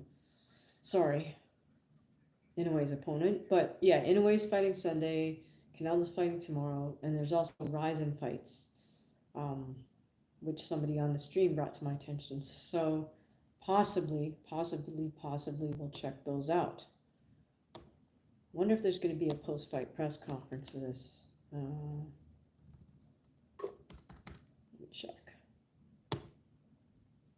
Yeah, Ryan said absolutely nothing to explain that loss. Maybe Mike Coppinger can get one of his gym snitches to tell him what went on. Turkey must stop putting up semifinals. Ryan, yeah, good point. Ryan and Devin may be suffering the same fate as AJ versus Wilder. No, here's the problem with Ryan and Devin. They graduated from being in the Junior Olympics to be turning pro. They never fought in the what we call senior divisions, meaning the adult divisions. They fought only in the junior divisions. Completely different style of boxing when you're fighting in the teenager slash children's divisions of boxing. It's a hit and run game. It's just like a glorified game of tag where you can only touch somebody in the head and torso. You can't touch them in the back. Steven says, I haven't heard of Skull. What do I think? I think nothing of him because I don't know anything about him, because it's clear to me this isn't just another setup fight, right? So you could pay $90 to DAZN to watch what we just watched and tomorrow's fight. And so far, the only fights that were worth like $45 would have been Teo's fight and maybe the Japanese fighter who made their pro debut.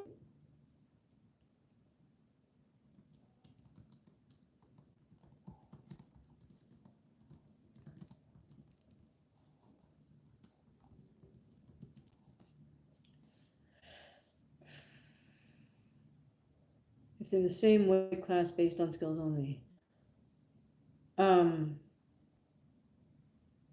I think if they were in the same, if if you could blow up Habib to be a heavyweight, I think Habib would win. But okay, so Carlos is saying nope. I'm not sure what you're disagreeing with. Stephen's saying I agree. Canal seems to have a lot of no names. Yeah. No diss to his opponent, but yeah. I mean, because see, here's the thing: they know it doesn't matter who they match Canelo with, people are going to pay to watch it. So that that's why Dana White says boxing is broken.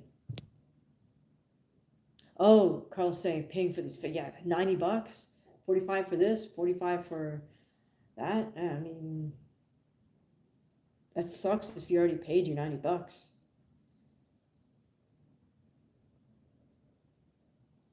All right.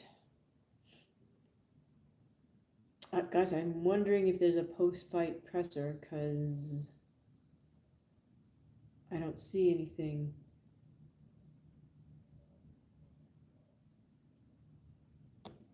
All right, so Fight Hype, I guess, is on the scene.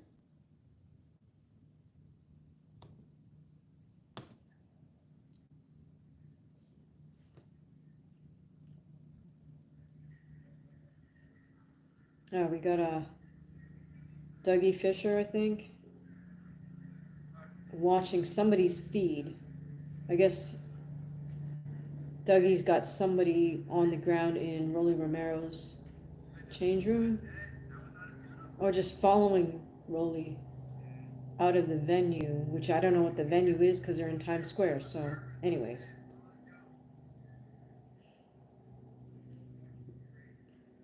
Rolly's just shaking hands, I think, with fans.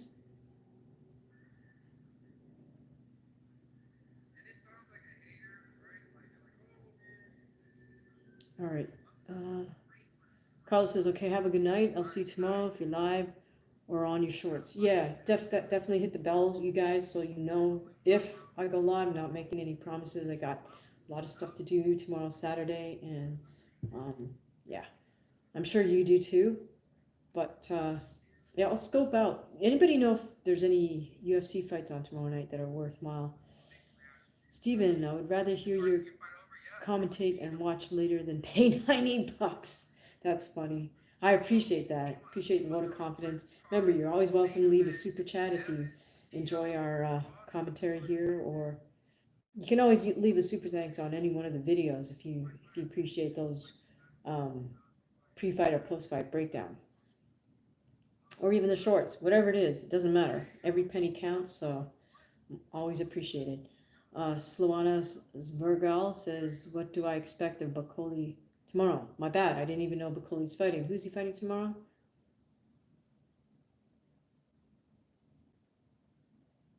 Oh, by the way, I'm super psyched that that maybe Justice Hooney will get to step in for Jarrell Miller, who Lord knows what happened to him again. But um, as far as I'm concerned, I never want to see Jarrell Miller again because he definitely, he got busted not once but twice, but really three times because he got whatever. He's just been right. Okay, so Bakoli versus Ajagba, I got Bakoli.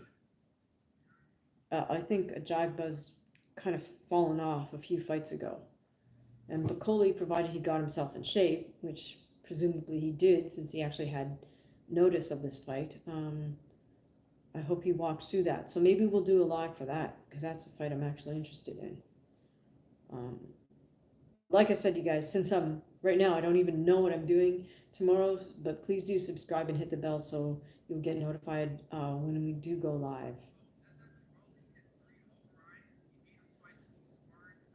Okay, so we're watching live footage of Rolly and his team in the streets of New York, amongst all of New York,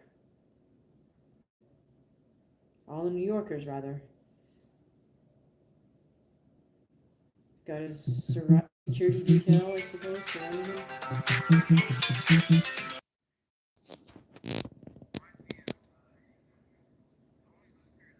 All right, you guys, I apologize. Gonna have to depart for today, but check it out tomorrow, and we may be back for another live. All right, I'll see you again soon. Thank you.